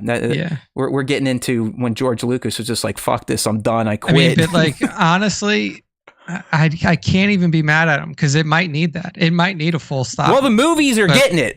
By the time the movie comes out, it's almost 10 fucking years. So at least we got it on the movie front. All right. Next one here. This is coming from me. No one has a good acting performance in the prequels. Before you comment on that, I want to get to B-Mad. I forgot. He fucking did a super chat. So we got to get that up there. B-Mad saying, my Star Wars hot take is Mace Windu isn't responsible for another man's actions. And the SWTS is the best Star Wars themed YouTube channel on the fucking internet. I added that in there for flair. Yeah. B-Mad, we love you, brother. Thank you as always. I like that take. Yeah, I mean, listen, I don't know if I've ever said that. I just think Mace Windu's a piece of shit. That's all. Yeah. I the way that I'll put it is, like, I think, well, one, B-Mad's 100% right. Like, no person is responsible for the other person's actions. Like, especially when you're talking about two adults. Like, if it's very different if it's like you're parenting a child and you're treating the child like shit. That's different. But, like, when it's two adults and you're trying to say, well, like, it's Mace Windu's fault that fucking Anakin. It's like, it's not Mace Windu's fault. Oh, that's the thing. No, I'm not. See, and that's my point. There's really no reason for Anakin's fall as portrayed in the movie. He's just like, oh, fuck, okay, whatever. Yeah. I'm a fucking bad guy now. It's just, and the thing is like, Anakin never learned how to deal with rejection, right? Like he should have been rejected to get into the fucking Jedi Order. Anakin's, but he was. I love the guy. He's a shithead. All right, he's a mushy head. Yeah. If anything, you can say that they failed him because they weren't hard enough on him. They made exceptions for him constantly. They were like pedo Padme. Okay, well, you're Jesus, you people with Padme. Man, Nick started it. Dude, I set that off, but I'm right. I'm right. But the problem is like Anakin's too old to be in the Jedi Order. Well, we'll make an exception. Anakin shouldn't be on the council. Well, we'll make an exception. Anakin shouldn't be a general. Well, we'll make an exception. He was enabled, that's for sure. Like they constantly made exceptions for him. Yeah. So when it came down to it, he was like, well, what? You guys let me do whatever I wanted anyway. So like, you know. Yeah, in the end, it was his choice. He knew what was right and what was wrong, and he fucking chose to do it. I still think Mace Windu is a dickhead. All right, Nick, so what do you think about this one? No one has a good acting performance in the prequels. Not Natalie, not Ewan, not Liam, not Hayden, not Ian, not Sam, not Chris. Yeah. I think that it's a very good, it's an astute observation for sure. I think that there's glimmers of decent performance in some of the movies. And I think that those glimmers primarily came from Ewan. I think that except Attack of the Clones, that kind of ruins his overall portfolio. Like AOTC is just like they didn't have a director on set. Life. Like, that was the one where it was really like they gave no fucks about the acting. They were like, just do whatever you want. I'm George real like, busy we're getting with this. clones, motherfuckers. Yeah. Like George was way too busy with the green screen and the special effects to give any fucks about how people were acting in that. But I do think that there were genuinely good moments from Ewan. But in terms of like a full movie with a sustained good performance, like he's just like somebody is just crushing it the whole way through. No, I can agree with that. I think that every one of them was. I mean, honestly, if you really think about it, I think we could say Liam Neeson probably gives the best overall performance. Would you agree with that one? Probably, it's limited, which helps. Yeah, I mean, he's limited. It would have been fucked up if he had more chances to speak George's script, but in terms of what he brought to Qui-Gon and the TPM, pretty fucking strong. Yeah. Yeah, even Ewan as that. young Kenobi, pretty strong. It is. It's like once they get into Attack of the Clones and then Rots, it just turns into a fucking shit fest. Yeah. It's just there's a level of stoicism. I mean, and they're Jedi, like that's their whole deal. Like they're stoic, but like when you're playing a character whose only character trait is stoicism, it just gets a little tired after a while. And you're right. Like the amount of time that he was in TPM before he gets killed is the perfect amount of time for somebody to just be a stoic person before it really gets to be like, all right, man, like just show an ounce of emotion. I'm telling you, man, TPM is the best all-around movie. It's got the best acting. You can excuse Jake Lloyd. He's a little fucking kid. He should be acting like a little kid. Oh, well. All right. I hate to shit on Ian, but we were making fun of him last week. Like, he gets batshit crazy with how he portrays Palpatine towards the end. I mean, do it. And, yes. It's just like, what the hell? Episode 3 for Ian, like, while like there's good moments, like when he's in the, you know, like after everything goes down and he's in the Senate chamber and he's giving that speech, like he's killing it. Like that's even telling the story of Darth Plagueis the Wise is a good scene. But like, damn, dude, like there's some like that the fight scenes. No. Like there's it's just. All right, don't worry, people. I've got more hot takes on acting in the prequels saved for a rainy day. I just wanted to go with the global one to start. Let's move on to Nick's next one here.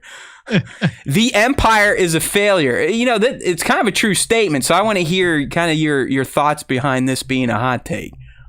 Yeah, so for me, like the Empire was a failure for would they get 20 years, 18, 20? I was going to say like that's kind of my thesis is that like the Empire is a failure because like it took 1,000+ years for this plan to come to fruition and you last 25 years and that's it.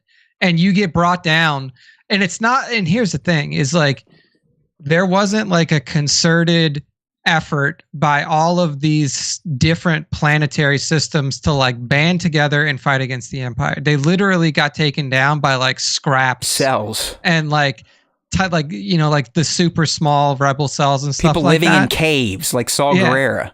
And it's like, look, I get it. It is like it's an allegory for the Vietnam War and for the Viet Cong taking down the American Empire. Blah blah blah. I understand that. But like, if you look at this, MAGA people, look it up. George Lucas said it himself. Nick's not just trying to light you on fire. Like, it's 100% true. Thank you. But the problem is like, it took you 1,000 years to have 25 years, and you get beat by one kid. Like, that's really what it was. Like, you get if Luke Skywalker's not there, then the Empire probably persists. But like, you get fucked over by one dude. Like, and you have the kid's dad, who was the strongest Force user ever. You have the Emperor Palpatine, who is like one of the best strategic, peak villain, long game players of all time, best villain in Star Wars history. You have this machine, this massive machine in the Empire, and all of its like pieces around it, and they can't take out some fucking rebel cell. Like, dude, you had two Death Stars. Yeah, 2 Death Stars. An endless number of ships, so many soldiers that you couldn't even count them all. Yeah.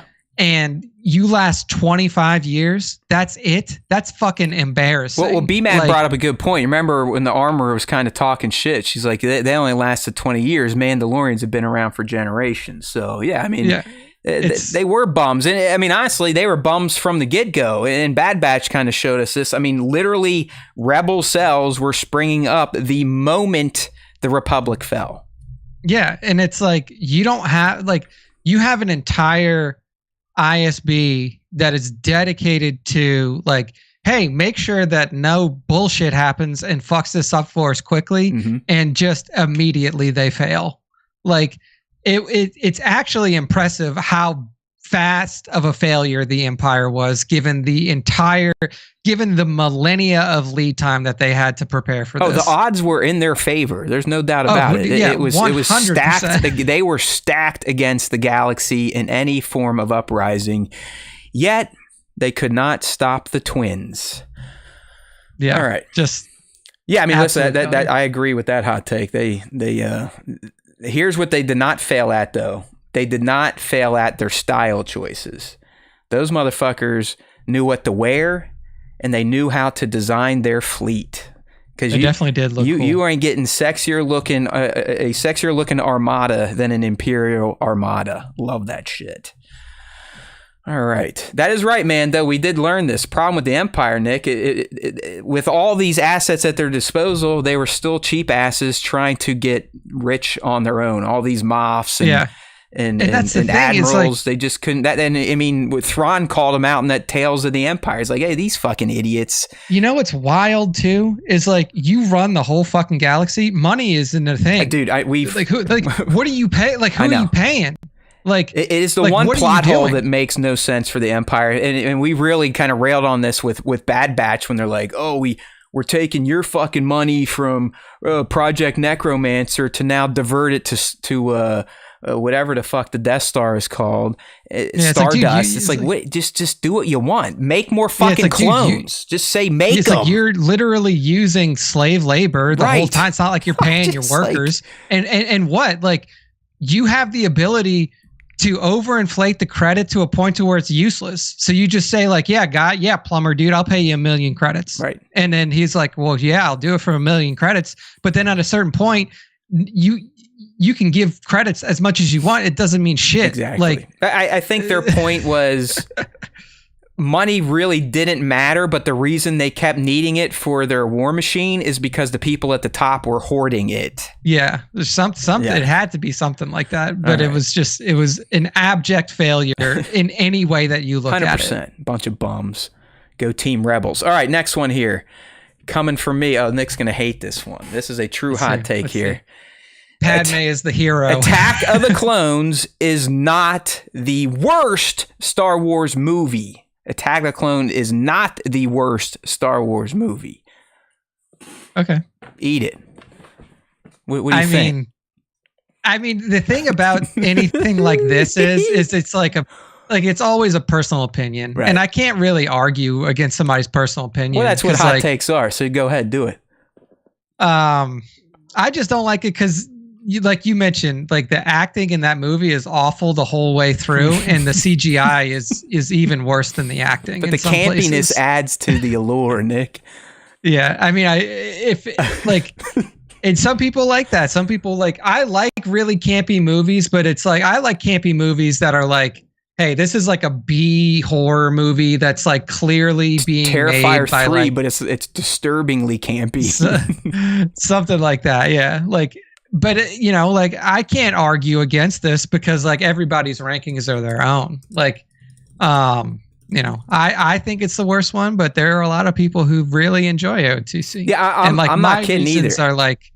My reasons are the quality of that movie does not live up to the quality of the rest of the films in any respect. Okay. Like you could say that like there are people who really hate the sequel trilogy and they'll argue that, the sequel trilogy are the 3 worst films, but like in a very objective way, like there's like every sequel trilogy movie's CGI is better than the CGI in AOTC, and you can say that that's time related or not, but the best CGI that's ever been seen was made in fucking 1992 when it was Jurassic Park, and to this day, that's probably still the best CGI that we've seen. Yeah. All right. So you can't say it's a timeline thing, and the acting was just awful.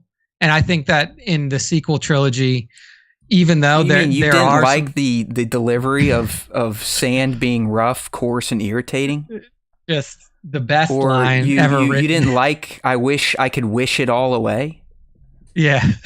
So in the sequel trilogy, there are moments. There are moments in every movie where it's like the people dial it up in a good way, and like the acting is strong, right. and you have an emotional pull. Yeah, so. I mean, listen, I used to be more like Nick. I found Attack of the Clones to be a little yucky. It was definitely my least favorite prequel, but over time, it has really warmed up to me. I've warmed up to it, I guess is what I should say. It's a charmingly not great movie, and I think that's why I love it. It is just kind of Star Wars' B-movie entry. If you need my answer, Spencer's got it. The Tross is by far the worst Star Wars movie ever made. It's fucking hot trash. The crap with, Palpatine and all that jazz. What's going on here? YouTube seems frozen up. What do you think? That's still going with me. All right, so it's frozen on my end, so I don't know. Let me try that refresh trick I did last week. Uh-oh. I may be dead. Yeah, I still hear you. So all right, well, that's good. There we go. Looks like I don't know what's happening. YouTube is jacked for the time being. I've lost the back end, and the chat seems to be stalled. So, oh well. Chat's still going. Yeah, I see people. Okay, well, it must be my end then, which is bad, considering I kind of drive the back end. Oh well, I guess we'll see what happens. The only bummer is I don't think I can clear this fucking chat from the window now. Oh, there we go. Got it. Hey, if you're on the live stream and it dies, go watch the fucking podcast on any podcast platform. Yeah, just listen to it. We now upload the video on Spotify. We'll see what happens. I'm not going to waste any more time waiting for that to come back. Really no idea what's happening here. Oh, Jesus, come on. 1 second, everyone. Apologize for those listening on the podcast. I know this is not what you're looking for, but this is where we are at. We are definitely having some issues with YouTube. All right, let me see if I can get back to the live here. Okay. All right, I think I got it. Okay, that's always interesting. Yay. All right, here we go. That's like twice now. But it was like a global fritz last week, so I don't feel as bad this week. Definitely jacked. All right, everything should be back in order here. Sorry about that, my friends. Let's get back to the party. Okay, so I didn't see any of those chats. If you told me I'm an idiot about Attack of the Clones, that's fine. I get you. Oh, there we go. They kind of like the Cole Cowan, the Battle of Geonosis is GOAT. All right. Cole is right, though. The Boba Fett seismic charge is quite the addition to the Star Wars audio lore. All right, let's get back to it after that little tech snafu. Moving on to another one of Nick's here's. Palpatine should have killed Vader on Mustafar. Are you talking like when he rolls up on his like beef jerky body, or the comic one where he breaks Vader as Vader and dumps him right back on the lava field?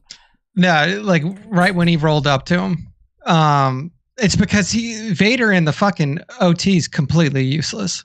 Like he's truly just like a body that is thrown at people, and he's not even necessarily good at it. Like he hires fucking bounty hunters to go get Boba Fett, or he hires Boba Fett to go get Han Solo. Can't even do it himself. He's constantly just being ridiculed about how shit he is by the Emperor himself. And the Emperor knows that this dude is maybe 10% of what he could have been. So why not just murk this dude and go find somebody who can actually do everything that you need him to? Because he's truly just useless. Like, Vader is nothing but a body to throw at people, and you already have plenty enough bodies to throw at people. And if you're hunting Jedi, you've already proved with Order 66 that all you need is 14 people with guns shooting at them, and they're dead. Like, it doesn't take that much. Yeah, you don't need a fucking Force user to kill these assholes. You truly, you need some clones with some good blaster rifles. Yeah, like truly you don't. You just overwhelm them with numbers, and these fuckers just fall like anything anyway. And there's not that many of them left. So like, Nick, you ever hear it coming from the chat? Did you ever hear that Palpy did some force healing on Anakin? That's probably it didn't exist back then. Awful job. Yeah, it didn't exist back then, so I'm going no. It only existed when Rey read Luke's books. Yeah, so. And also he wouldn't be able to access that power. That power is a light side power. I don't think you're right, because he would not want to give up his own essence to help someone. That is very anti-Sith. Yeah, you know what? This is an interesting take, Nick, because I look at it this way. I think Palpatine suffered from something that a lot of CEOs suffer from in business, and it's called the sunk cost fallacy. There you go. Thank you. They cannot get over the investment they already put in, even though it's very clear that it is not worth investing any more into this investment. Like they can't get over, as Nick said, the sunk costs are just too much for them to make the right choice. He's like he buttered him up. He buttered him up from 10 years old. He really worked him in his 20s to convince him to make the switch. He did believe he was the chosen one, as did the Jedi. So he really thought he was getting the best of the best of the best, and he could not let that go, even after he saw him essentially destroyed, mangled. Ultimately, it would have been more beneficial for Palpatine to have the Inquisitorius at his fingertips than it was to have Vader.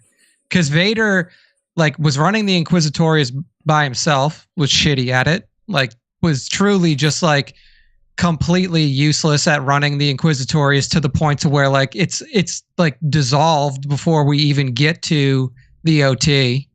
You had this entire, I don't know, group, battalion, whatever you want to call it. You had this entire group of dark side force users that have pledged themselves to the Empire, and he essentially just wastes them, completely useless. And then Vader as a character can no longer access the stronger powers in the Force because he's charred, he's missing half of his body. No Force lightning. And he completely doesn't want to be there. He's only doing it because he has no other path to walk down. And he said that himself. He's like, well, what am I supposed to do? If Palpatine would have just killed this fool and then been like, well, there's a shitload of other Force users out there, so I'll just snag one of those motherfuckers and I'll be in a way better place. Oh, dude, he could have coaxed Maul to come back. Hey, buddy, dude, I know I kind of kicked your ass a little bit during the Clone Wars, but the fact that you're still kicking around running syndicates, I want to give you another chance. Come back to Daddy Palp. And Vader, not that smart. Let's just be real. Very emotional thinker, that's for sure. Yeah, Anakin was not a very smart person. He was and I'm not saying he wasn't a smart Jedi. I'm saying he wasn't a smart person. because driven by emotions, 100%. Yeah, like fully driven by emotions, cannot see past his own can't see past his own perceived shortcomings, and then is completely unable to deal with something that is like just slightly emotionally complicated. Mm-hmm. Like if you would have had like if I think that, I mean, I won't go into it because my next hot take is kind of a riff off of this one a bit, but like that's my thing, is that like if he would have killed Vader, the Empire would have lasted at least another 25 years. There's a hot take right there. Nick just throwing him down left and right. All right. Yeah, I mean, I dig this one. Definitely thinking outside the box a little bit. Vader's my guy, but I think Nick presented many great points for why Palpy should have wasted his ass. All right. Here's another one coming from yours truly. And I'm glad I heard Nick just say, well, you know, the boy took him out and bing, bang, boom. Well, here's what I'm saying, Nick. Leia did more to save the galaxy than Luke. Remember, Luke's dumbass was hanging out, bumble fucking with moisture evaporators and hillbillies on Tatooine till he was damn near 19 years old. He didn't even know his importance to the galaxy. He had achieved nothing until Obi-Wan had to drag his ass off that backwater planet. His sister, on the other hand, has already been a senator for the galaxy. She was mixed up in an Imperial plot that we saw in the Kenobi series. She was already pulling off missions for Rebel cells in Star Wars Rebels as a young teen. And she is everything. She is the figurehead. Fuck Mon Mothma. It's Princess Leia. She is the one that drove the Rebel Alliance. She was the general executing the vision, the strategy, the plans. She did all that. And that's filled in more in the comics, but I know Luke gets the credit for the big Death Star blow up, but who got the fucking plans in the first place? Leia. All right. I know he gets credit for taking out Daddy and therefore the Emperor in Return of the Jedi, but who's down there getting that shield open so they can blow up the damn Death Star? Leia.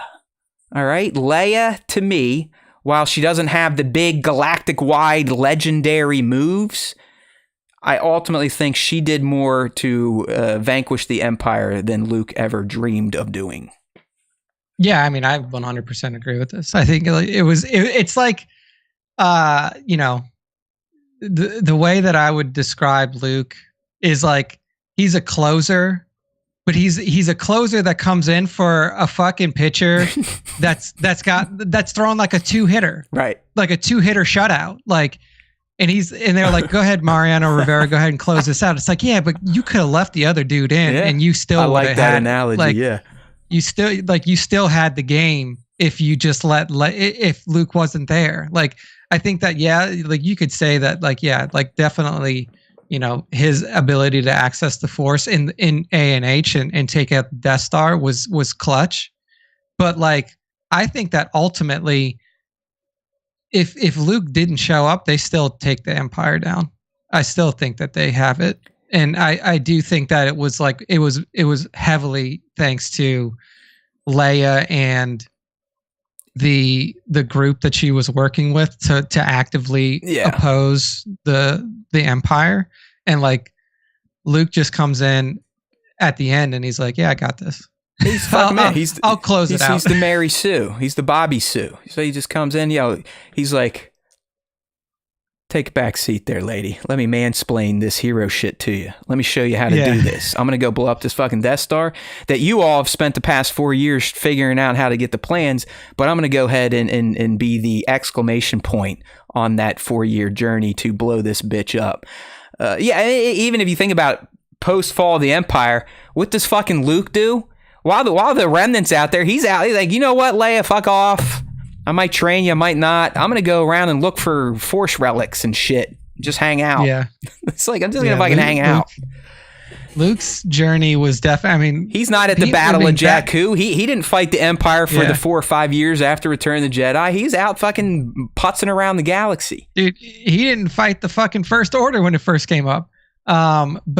But Bat says he feels like a lot of Luke's journey wasn't on screen. I mean, I disagree. Like leading up to A&H, what are you going to look at? Like he's literally stuck on Tatooine, and the entire purpose of the Lars is taking him was to take him and hide him. Keep him off of the chessboard. Yeah, it's like he wasn't doing anything. I mean, you could say that like after ROTJ, yeah, I mean, 100%. A lot of his that was the plan because I mean, look, gender schmender. They're like, okay, Luke's the boy. We saw what his boy dad did. We can't let Luke become Anakin. They're like, Leia, fuck it. She's just a girl who gives a shit. I mean, that's pretty much like, what it was. It's like, fuck it. Yeah, she's a Skywalker too, but she's a girl. Who cares? Yeah, it's the all right. It's the you. So yeah. Well, again, these movies, remember, they came out in the late 70s, 80s, and George gets very upset now if you tell him that there wasn't a lot of like female, and he's kind of right. I mean, if you really watch the first movie, Princess Leia is the boss. I mean, Han and Luke are two idiots with literally a walking carpet, and they just bumblefuck their way onto the Death Star, somehow rescue her. But once she gets rescued, she's like, okay, dummies, this is how we do it. You follow me now. And they're like, okay, man, she's kind of pretty. All right, another hot take from young Nick. Maul was Palpatine's best apprentice. Ooh. Most disposable, that's for sure. I think that this is just hard to argue against, honestly. Because I will say that in terms of apprentice ranks that we've seen, it's definitely, for me, it's Maul and then Dooku and then Vader. Vader's complete useless. And the reason I say it is because Maul had the drive to stay alive after he was cut in half, like whatever, like that's just story convenience. But like he had the ability in any situation that he was put in to manipulate it into his favor. Yeah, that's true. And he had the ability to walk into a society of people that had been around for thousands of years, integrate himself with one of the more disillusioned groups and take over that whole society in less than a year? Like the dude. Oh, easy. I mean, it seemed like on the show, he seemed like he did it in a fucking weekend. Yeah. And then goes from there after and after that or before that takes over or after that takes over crime syndicates and is running crime syndicates from the underground on his fucking own. Yeah.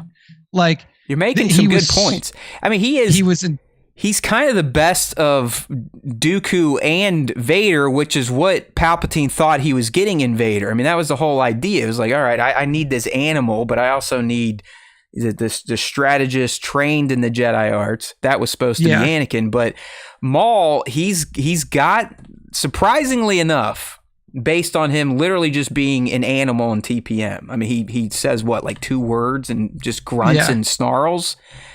He really has a quite adept ability at politics, galactic politics. He's pretty fucking good at it. And where Vader just became a fist, that's all he was. I mean, he's literally just a whacking stick for the Emperor. And it's like anybody could be that. You could literally have anybody that has the resources of the Empire behind them be a fucking an enforcer, like no big deal. And I think with Maul, you had the intelligence and you had the visceral ability to literally just go fuck anybody up that he comes in contact with. I mean, you could argue, Nick, that Palpatine foresaw this, and that's why he made Maul disposable. Like that's why he was number 1 to go. Yeah. So, I think that Dooku was good at organization. Like Dooku was fantastic at at running a ruse, being organized, like playing essentially like 3D chess. Like this motherfucker is in charge of an army that is essentially run by the chancellor of the government that it's fighting against, but he is the face of it. And like also during that whole stretch, just undermining everything that the Jedi were doing. Yep. Like he was an incredible strategic mind. He was just too old. That's why he was. But he was just too old. Yeah, like he's too old, and like his fighting ability was questionable. Like, well, I mean, Anakin does kick his ass the second time they fight. Eventually, yeah. Like in Maul, you have everything in one package, and like it was if it was Maul and Palpatine running the Empire, I don't know if you take it down that easily. Like, I think that you get way more of a fight. You could argue Maul might have turned on him sooner than Vader started to think about it. Because, I mean, Maul, by the end of the Clone Wars, knew what was going on with Palpatine's plan. He's like, you guys are all stupid. This is a big fucking ruse. He knew it all. Yeah, and but that's what you want, though. Like, as a Sith, you want that motivated apprentice that is going to fucking actually challenge you. Right. And Vader never challenged fucking Palpatine because he never had the spine to do it. He always would try. He would try so damn hard, and it's mostly covered in comics, Nick, and every time he would fall flat. And Palpatine would make fun of him and beat him down and tell him that he is the bitch that everyone thinks he is. Now, what do you think, to kind of build upon this, Maul versus Vader in just a duel? Maul versus Vader in a straight up duel? I mean, I think to the death. If you look at how those two fought, if you just look at it objectively and not take into account like, oh, well, he's the chosen one and Anakin's got plot armor, so he's just going to win. I think Maul is way more skilled than Anakin. It's definitely not Anakin, but Vader. I think he's way more skilled than both of them, Anakin or Vader. Like Vader in a fucking lightsaber fight's embarrassly bad. Like he almost gets Lord Vader before the suit though, when he was fighting Kenobi on Mustafar. I still think that Maul beats him, and it's specifically because of how he lost in TPM. Got it. And he learned, well, like you would assume that he learned from that, but we know he didn't because he tries to do the same shit on Obi-Wan 20 years later, whatever. And I think that's like just an Obi-Wan thing, because I really do think that that in terms of raw skill, Maul was way more skilled than Anakin. Like Anakin was as good as the Jedi would allow him to be, but he didn't have that ability. He wasn't doing to those take fucking it to aerials, that's for sure. All right, he couldn't stand. Just for the sake of time, I'm going to move us to the next one here. Okay, Rey and Ben Solo, that is, should have been siblings, not lovers. Okay. Well, dude, I said that from this before the movies came out. This just kind of made sense. I mean, Nick and I, like he said, when we were just doing all our spitballing and trying to predict what TLJ would be like, what we'd learn about Rey after TFA, we were really lining that up. And I mean, we had the story written, right? Like it could have been like Han's, like a Han bastard, or Leia hooked up with someone when Han, they were separated. Or he had the kid and they knew Ben was already going sideways and they just kind of made a decision to hide her away like they did, like she herself and Luke were hidden away. And then, they would have all reconnected later on. And it didn't happen. Rey ends up being a fucking stupid ass Palpatine baby from a clone. And I just think it would have hit more. I think those characters, Rey in particular, would have been fleshed out more. All of it would have just made more sense. Yeah, I mean, I 100% agree with this. And I feel like even in TP or TFA, they were hinting at it. Like the first time that Han and Rey meet, like Han gives her this look like, man, like you seem so much somebody that I know. Exactly. Like, and it felt like, I don't know what early script versions were like. I don't know how all of that went down. Like obviously there was a lot of shifting and changing and tragedy that happened in the production of the sequel trilogy. They were ever meant to be related though, period. Even before all the horse shit of TROS. Yeah, maybe not. Like I don't know what Colin had planned or anything like that, but I do think that like ultimately that that series is a shitload better if they're siblings. Well, then you kind of get more of what but what was happening in the books, right? With Jason and Jaina and that connection better. Yeah. Yeah. And yeah, so I 100% agree with that. I think the Palpatine thing was stupid. I think what we ultimately settled on was that because Kylo's, 10, 12, 15 years older than her, I think 10, 12 more than likely, that Han and Leia kind of had Rey on accident, right? And they already knew Ben was fucked. They already had to send him to Uncle Luke, like he was losing it. Yeah. And they're just like, okay, we can't allow him to affect her. We've got to get rid of her. She can't be around us. Like it's too dangerous to have another Force juice baby around when her older brother is already off the fucking rails. Yeah. Oh well. I mean, and I would have liked that. We get Rey. You're a Palpatine. Ugh, somehow he's returned in Fortnite. Okay, this is where I kind of take over here. The Acolyte has the best lightsaber action in all of Star Wars. Stick that in your fucking prequel pipe and smoke it, people. Come on. Start yelling at me. Let's go. In the chat, give it to me. Nick, what do you think? I agree. I think that the fighting style in the prequels is it's very over the top. It's very flourishy. I know that Nick came in and gave us the tutorial and gave us the explanation behind that. It was honestly a style that was refined. 2 good duels, Nick. Yeah. Duel of the Fates and Battle of the Heroes. That's it. Yeah, and really that's it. Well, that's really the only one. Like, yeah, all the other ones are trash. That's true. They're just all trash. Really think about it. They're. I mean, some you wouldn't even let me put on the fucking list. You're like, fuck you, Qui-Gon and Darth Maul the first time. That's horse shit. Qui-Gon and Darth Maul the first time is just really short. Like, a lot of people, you know what I mean, though. They always point to the prequel. Yeah. A prequel's it's like if you really think about it, there's not a lot of lightsaber action, and out of all the lightsaber action, the stuff that is actually quality. The best is Duel of the Fates. It's not even close. I know Battle of the Heroes people, you ROTS fans, you'll severely disagree with that, but it's not even close. Music, the dance, the cutting in between all the other events happening on Naboo, that's perfect. Battle of the Heroes, yes, very long, drawn out, lots of wavy, flashy, slash. But it does kind of almost look too chaotic. There is no ballet. There's no grace to it, really. Now, when we get to the Acolyte, though, it's nothing but art. It is like visual destruction. And we're talking episode 5 and then the duel in episode 8. I just think it's some of the best lightsaber action on the planet. The incorporation of cortosis to kind of short out lightsabers and change things up like that. The focus on the physical combat in addition to the lightsaber swings, stabbing people, force pulling them onto a skewer, wushu floating through the air. I don't know. I loved the action in the Acolyte when those little laser swords would get lit up.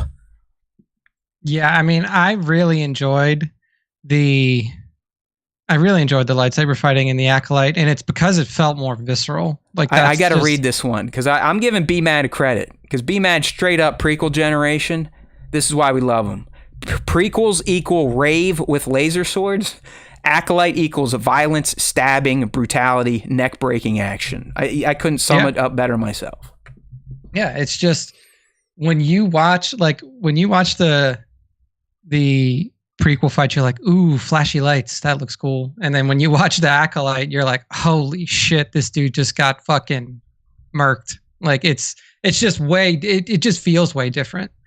And I mean, you could say whatever you want about it, but like ultimately it was too flowery for me. Yeah, we talked about Dooku 2 weeks ago. Yeah, absolute trash, dude.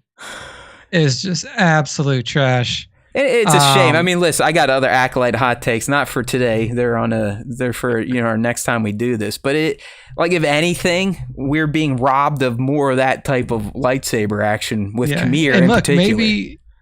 Maybe other creators in the content to come will take that note from the Acolyte and like make their lightsaber combat a little bit more visceral. Someone get Kamir back on screen. Come on.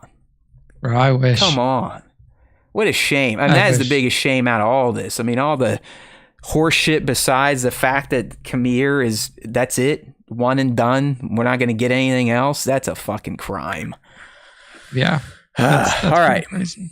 I think we got one more from us. Yeah. Oh, shit. I did this one specifically for my buddy right here. I want to see some smoke coming out of his ears. Live action Thrawn does not actually suck, young Nick. I mean, again, like it's all a matter of this is a matter of opinion as well. And I mean, I guess like when you can I present my very tiny case? Can I just litigate it real quick? Ahead. Okay. Go ahead. So here's the deal. I I'm self-admitted, and as Bango reiterated, I'm an illiterate fuck. So I have never been exposed to Zahn Thrawn. Don't know the guy. Okay, no point of reference. My first reference to Thrawn was Star Wars Rebels. Dug it. Like the way Lars delivered him. Very interesting character. Very different for an Imperial. And then we get Lars in live action as Thrawn, and quite frankly, I think he looked great. I loved the little scene, the little cult he built up with all those zombie motherfuckers chanting his name.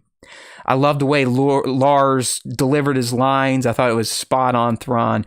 And ultimately, I know Nick's big beef is like he thought this Thrawn was kind of a juvenile when it came to strategy and tactics. But in my head, he got exactly what he wanted. He somehow convinced some lady to spend her entire life to build this warp machine to come get him.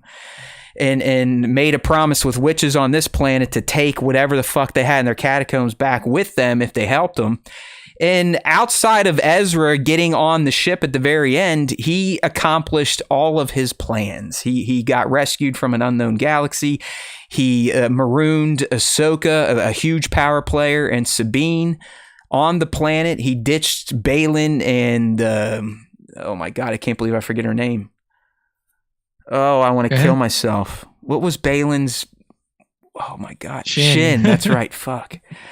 So I ultimately, while it seemed like he was having little losses there, he got exactly what he wanted, sans Ezra coming back, which I will give Nick is a problem. But hey, he has Star Wars good guy plot armor. Like the good guys are always going to get one up on the bad guys, regardless of how great the bad guy is. So for those reasons, Nick, I didn't really think he was as terrible as you made him out to be.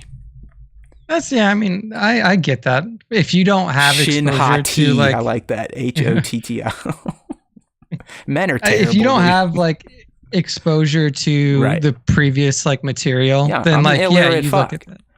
Like you look at it and be like, I guess he won, but also like Donald Trump accomplished all of his goals and he sucks. Right. So like, I don't think that accomplishing a goal has anything to do with not sucking. I think that, I mean, like I just have exposure beyond like the on-screen stuff and it's just not comparable. Like the way that he's written, you said even in both of the Zahn trilogies, live action Thrawn is playing tic-tac-toe, I believe. It was some meme. It was like some like meme that somebody else Thrawn made. is playing chess. Rebel Thrawn was playing checkers, and Ahsoka Thrawn is playing tic tac toe. Yeah, it's like playing tic tac toe incorrectly. It's just like if you were to read the books, I know. It's just so much different. I know. All right, it's just so much different. I had to throw that one in there because I was like, I know Nick will like this.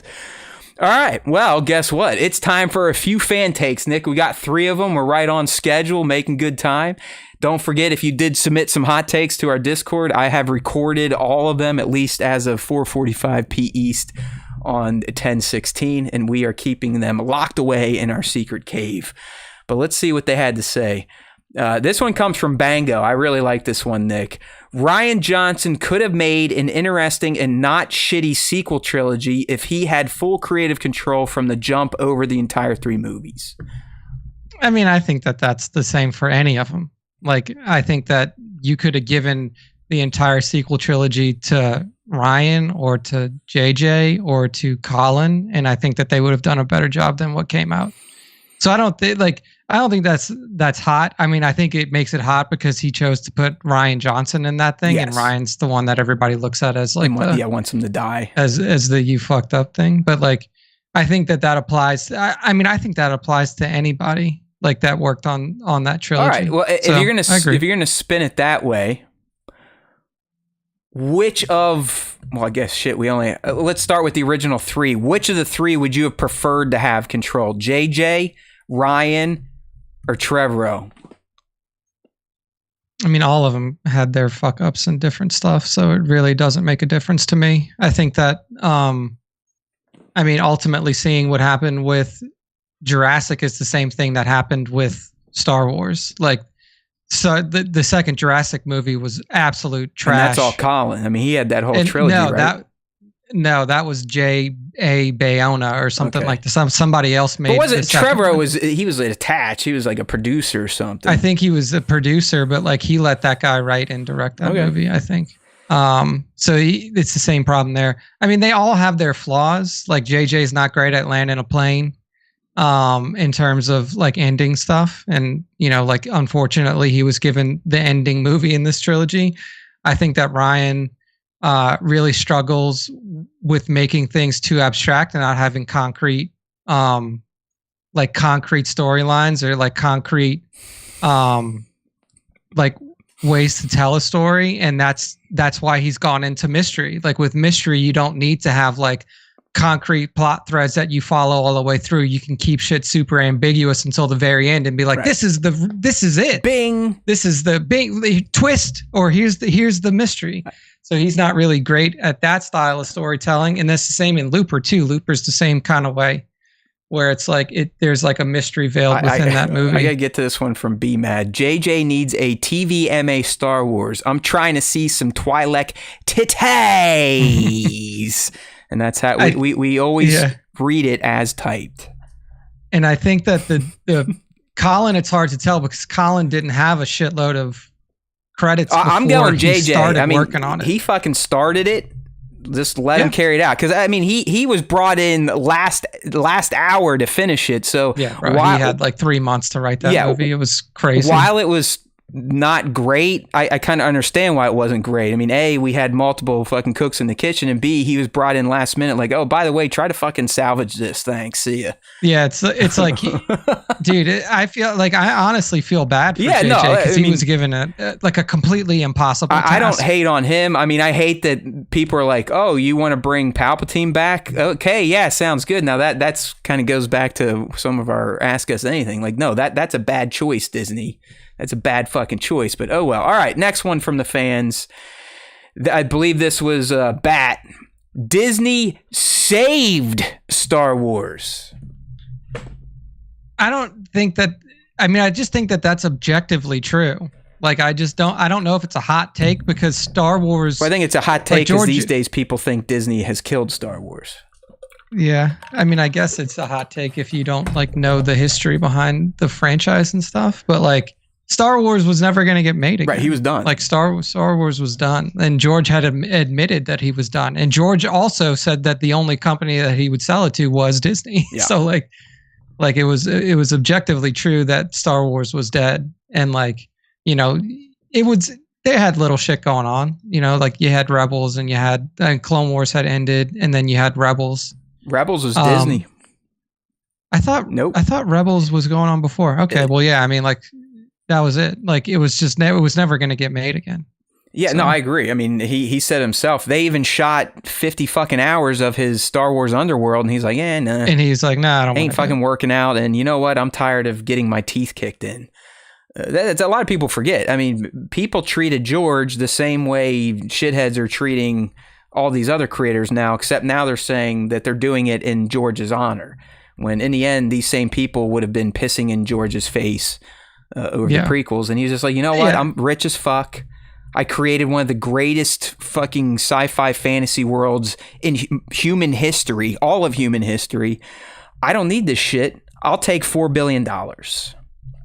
Dude, you could offer me $4 billion for anything, and I'd sell it. like, yeah. I mean, he did the right thing. I would do some really weird shit for $4 billion. Like, are you kidding me, dude? Yeah, I would join an all-male gangbang for $4 billion. I don't care. That is a lot of fucking money. Yeah, and the thing is like he already dealt with the toxicity, and he dealt with the toxicity when it wasn't nearly to the level that it is now. Yeah, no.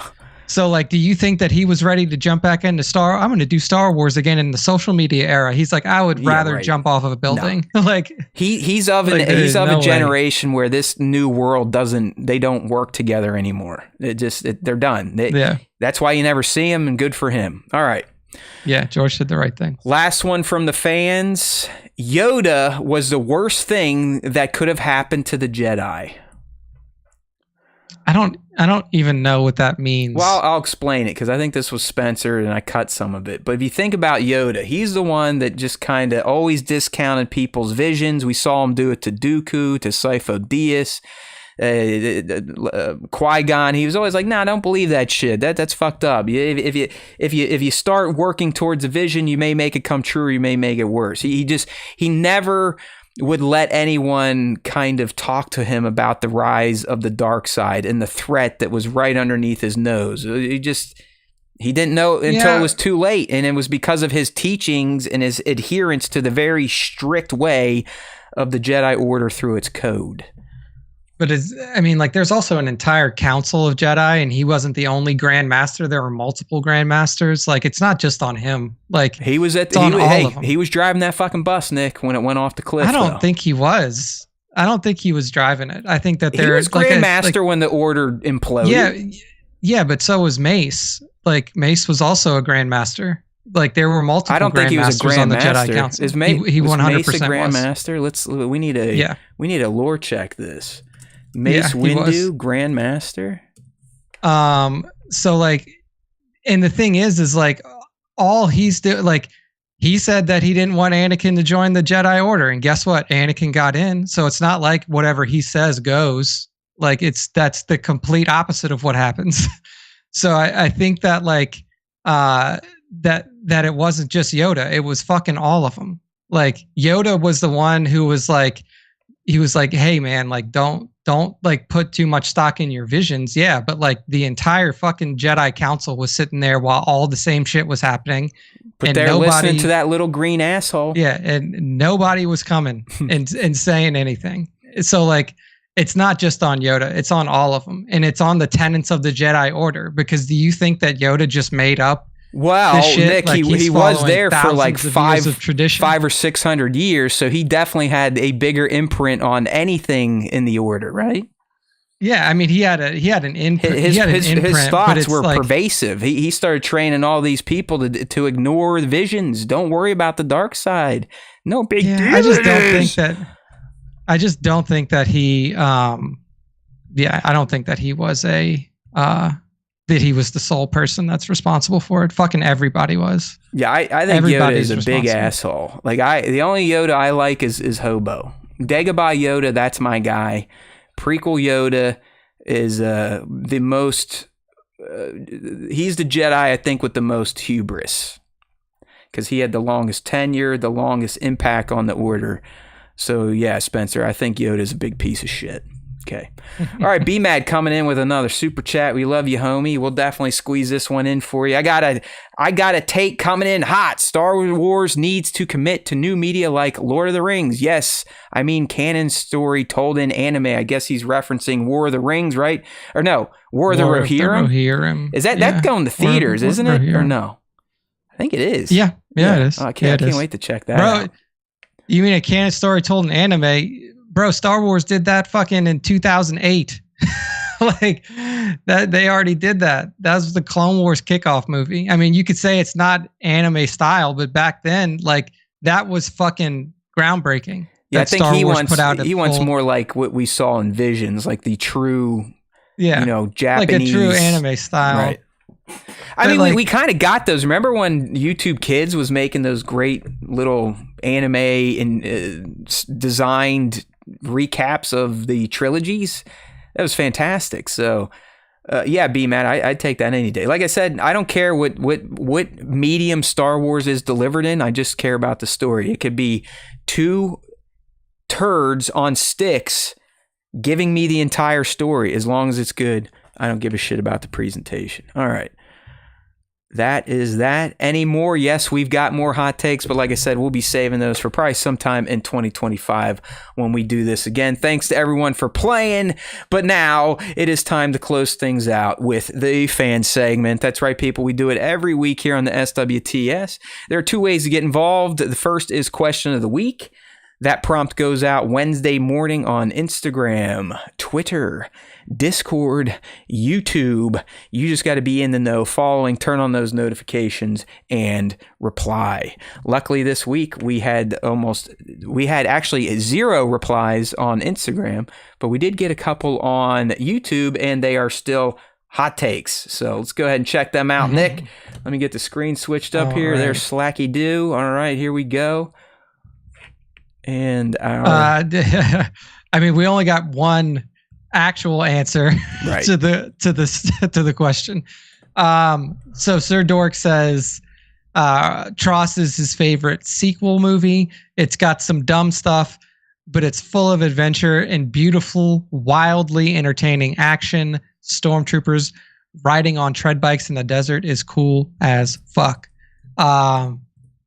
Yeah, I mean, I could see that for sure. I think that the set pieces in Tross, there are some really good set pieces in Tross. Listen, I think that I'm not going to shit talk Jared. Okay, love the guy. He sent me a custom Khmer 112 figure. This is a hot take. So, and it's a hot pile of shit, but it's definitely a hot take. So there you go, Jared. Have fun. Tross is terrible. There's no excuses. My favorite's TFA, and it's like whenever anybody talks about like what their favorite is or their quality of things, you can't argue against TFA is the right answer though, so we can. Yeah. We can and we will, Nick, on this show. All right, but yeah, Bango didn't quite follow the assignment, but we'll answer Bango the question. Says, have either of you seen Silo? No. Yes, I have seen Silo. I think it's excellent, and I am jazzed that the second season is starting soon because I took so long to watch the first season that, like most fans of streaming services, I did not have to wait 2 to 3 years for season 2. That's the one thing. We got to get this shit figured out. Like, Rings of Power cannot take 2.5 fucking years to come back for season 3. Enough, dude. If it does. If it does and the quality is the same as season 2, I'm happy. I'd rather them take 2 years Nick, and make something that's truly 23 great. Long episode seasons year after year after year. Yeah, I know. But yeah, we would shit them out and they would be like, okay. Like Rings of Power season 2 is the best fantasy TV that I've ever seen. It's amazing. Straight up. Like not like better than every season of Game of Thrones, better than all the Star Wars TV shows, all of them. Like, it ain't even fucking close to me. Now we're getting into the opinion territory again. Exactly. Like, in my opinion, take as much time as you want to make something truly amazing. I don't think any of us are going to be alive in 2 yeas. That's what I'm saying. Like, hey, if we ain't alive, we ain't alive. We don't know, right? What we don't know, we don't know. Okay. We don't know, we don't know. Because, like, honestly, if it's like, all right, well, next season's coming out in 9 months and it comes out and it's trash, like, take more time. Okay. It's the same way I feel about video games. Take as much time as you want. Well, video games, I understand the time needed because we're talking with people need to actually write fucking code and do shit. Acting, like let's go. Just spend the money, shoot the shit, process it. It does not need 2 years to be high quality, and I think we all understand that. It's just streaming these days because these idiots have spent so money. Their budgets are all fucked up. They got to string things along. They don't green light things right away. It's a big mess. All right. Well, there's question of the week. Okay, we fucked it up, or you guys fucked it up. Not many responses. That's 2 weeks in a row. But I'll tell you what. I know young Nick and myself, we ain't gonna complain because that means we just get out of here a little bit early. So it works for us. Fuck off algorithms. Please share our content to more people. Thank you. All right, up next, the second and last part of the fan segment here is the top 5 Star Wars artists of the week. Young Nick, every Monday night or sometimes Tuesdays, he'll get in there and he will go to StarWarsTime.show on Instagram and he will look at all tagged shots that occurred over the past 7 days and he picks his 5 favorite to discuss on the show. So if you want to get involved, use hashtag StarWarsTimeShow. But more importantly, the key to success, the key to being knighted by young Nick is add tag at StarWarsTime.show on your Star Wars content. All right, my friend, give it to him. All right, first up in the top 5 this week is at Kill Cutter Photo, and Kill Cutter's given us a cool little Halloween shot with BB-8 and a little jack-o'-lantern. Yep. on Jakku, on the desert sands of Jakku. I just thought it was a cool little shot, cool little play off of BB-8's orange color with the jack-o'-lantern's orange color, finding it out in the desert. I just think that this is just like a really I mean well the color grading shot. on this is perfect. I even like that there's kind of like that. Damn it, I've been out of it so long I even forget what it's called. Shit. It's like a focus, like you know how the corners are blacked out. Point focus. Damn it, or something. I'm so like stupid. Yeah, I mean, like I said, color grading is everything here, and the concept of a ball droid rolling up to an orbital-looking object and being curious, I think, is brilliant. He's like, "Hey, are you like me?" Yeah, it's like, what are you doing? Are you here? like me? And obviously not getting a reply unless that is, well, that wouldn't be Jack Skellington. Who would that be? Ichabod Crane, right? Ichabod Crane with the headless horseman. Yeah. Actually, I need to address something League said here.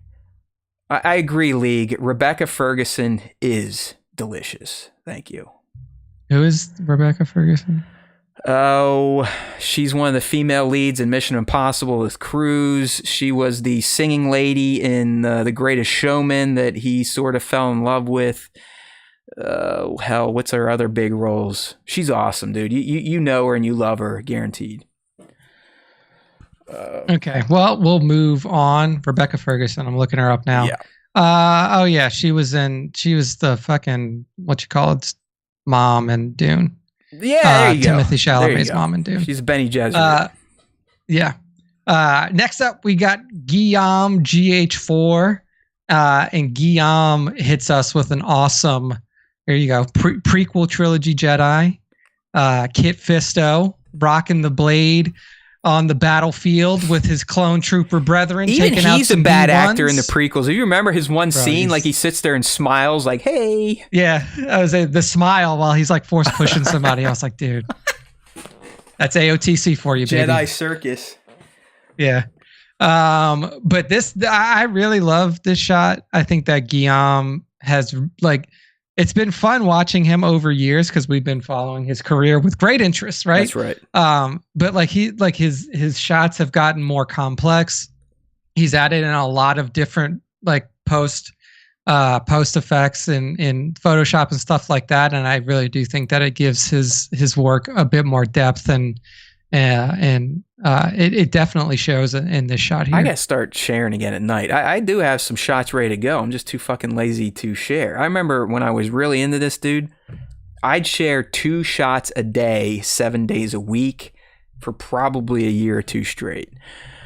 And now nothing. But yeah, Guillaume, another one where I love their choice of color grading. I love how gritty this shot looks, the darkness to it, and then how the green lightsaber kind of sparkles in the darkness. So it does. Yeah. Guillaume.gh4 on Instagram.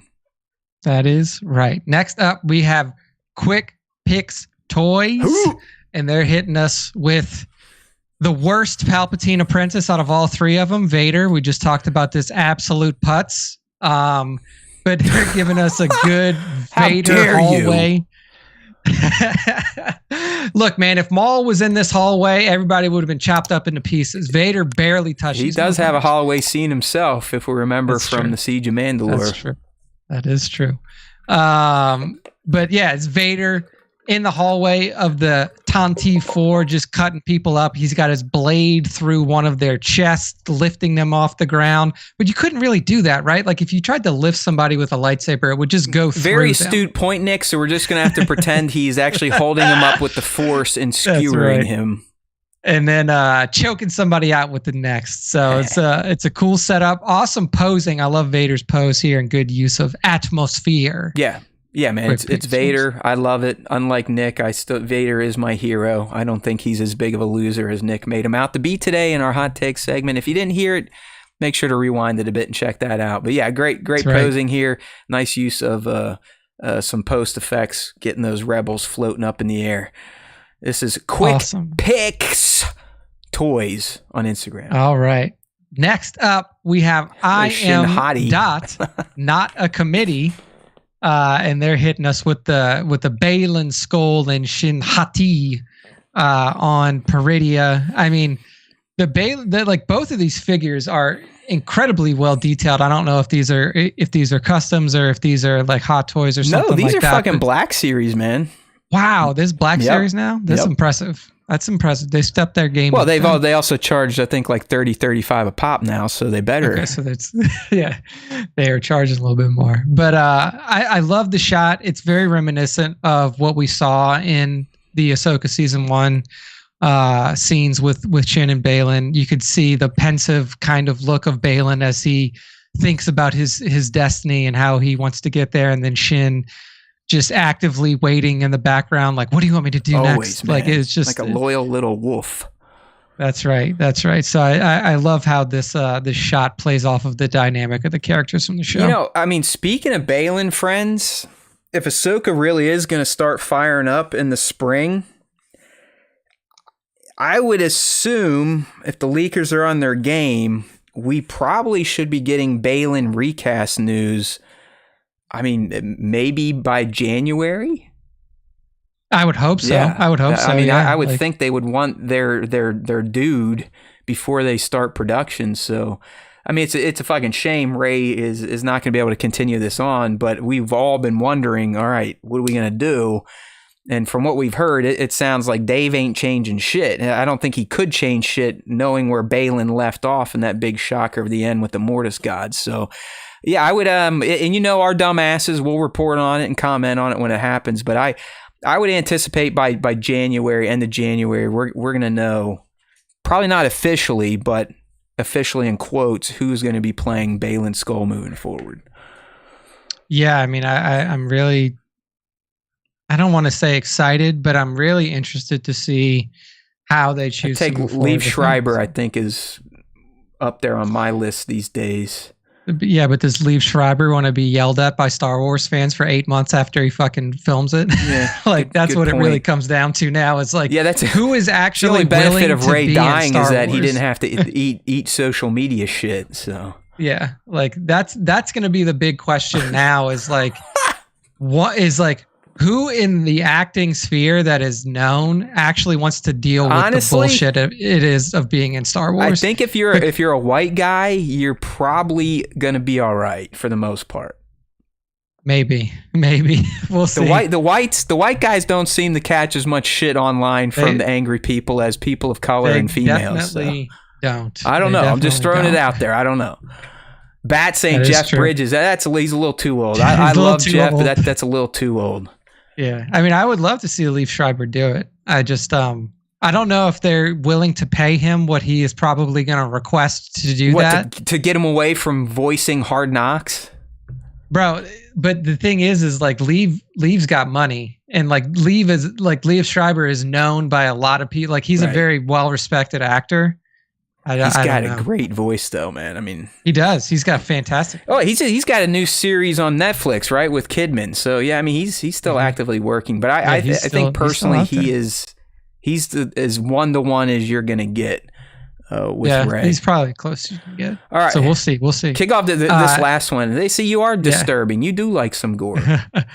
I do like it a little bit. So this is Nilla Gorilla 13 on Instagram, and they hit us with an awesome Halloween Grogu shot. So what you see is Jason from the Friday the 13th movies. Yeah, Friday the 13th movies. And Grogu just walking along in a dark forest. Do you see what Grogu's holding though? Yes, Grogu is holding a severed arm. And Jason's looking at him like, "Hey, where'd you get that at, little guy? You must have dug up one of my victims." He said a lot. It's like they're buddies. They're partners in crime here. The face that Grogu has, like the looking up at Jason, just this like jovial, happy face to be holding this little severed arm is just so funny. Jason whacks him off. Grogu eats it. Yeah, that didn't sound right. He doesn't physically like whack him off. He whacks off limbs, and then Grogu eats the limbs. There you go. And we got a new subscriber. Hey, Thomas Naven. Thank you for subscribing, Thomas Naven. Woo, woo. Thank you so much for the sub. Woo! But yeah, I just thought that this was a seasonally appropriate Star Wars shot here to include little Grogu and Jason while they're both making their way through a forest, killing different things. He would eat a fucking random arm. He probably would. He probably ate babies, for Christ's sake. I mean, he did. He ate little baby frogs and all that stuff. Killed macaroons. I mean, he is a murderer with that mouth. So good, fun one here. Nice little mashup from Nilla Gorilla _13 on that Instagram. Right, and that is the end of the top 5 and the end of our show for this week. So, Matt, go ahead and close us out. Hold on, I just got a dry booger coming up my throat. We all know what that's like. It's not easy to deal with. I'm going to try to get through this before my eyes start watering. Oh, my God. Let's flip back to the normal view there. All right, my friends, we have made it. 10 minutes early. I like this. Kudos to everyone. Had fun spitting down those hot takes, but it's time to say goodbye. I know it's sad. I'm going to go ball up in a corner and cry myself to sleep. But we'll be back next Wednesday. We do it Wednesday live, 5 p. Eastern, as close as we can get. YouTube.com/Star Wars Time Show. And that mess of a show then gets ported out to podcast on Thursday, usually hitting the platforms by 1 p.m. East. We would love for you to stick around, follow along. If you're new here, Thomas, welcome. Hopefully you sub up to our other networks, follow us on socials, do all that jazz, leave a comment, turn on notifications. And more importantly, if you're trying to recruit more acolytes to the Star Wars Time Show, make sure to let them know about StarWarsTime.net. It's just a very easy one-stop shop on the internet to find links to all of our social networks, Twitter, IG, YouTube, TikTok, we're on them all. Discord, you can get us here in the YouTube description if you want to join our little community over there and kind of just hang out with us in between shows. We got various channels to fart around in. Not all Star Wars even. We get into some football, toy talk, memes, you name it. StarWarsTime.net. It's always time, blah, blah, blue, blah, blee, blah, blah, blah, blue. There is always time for Star Wars Time, my friends, and clearly I have spent too much time with Star Wars Time today, as my mouth and my brain are not lining up anymore. So I think it's time to do what we do, and that is to say goodbye. And to let all you beautiful motherfuckers out there know that if you listen to the Star Wars Time Show, the Force will be with you always.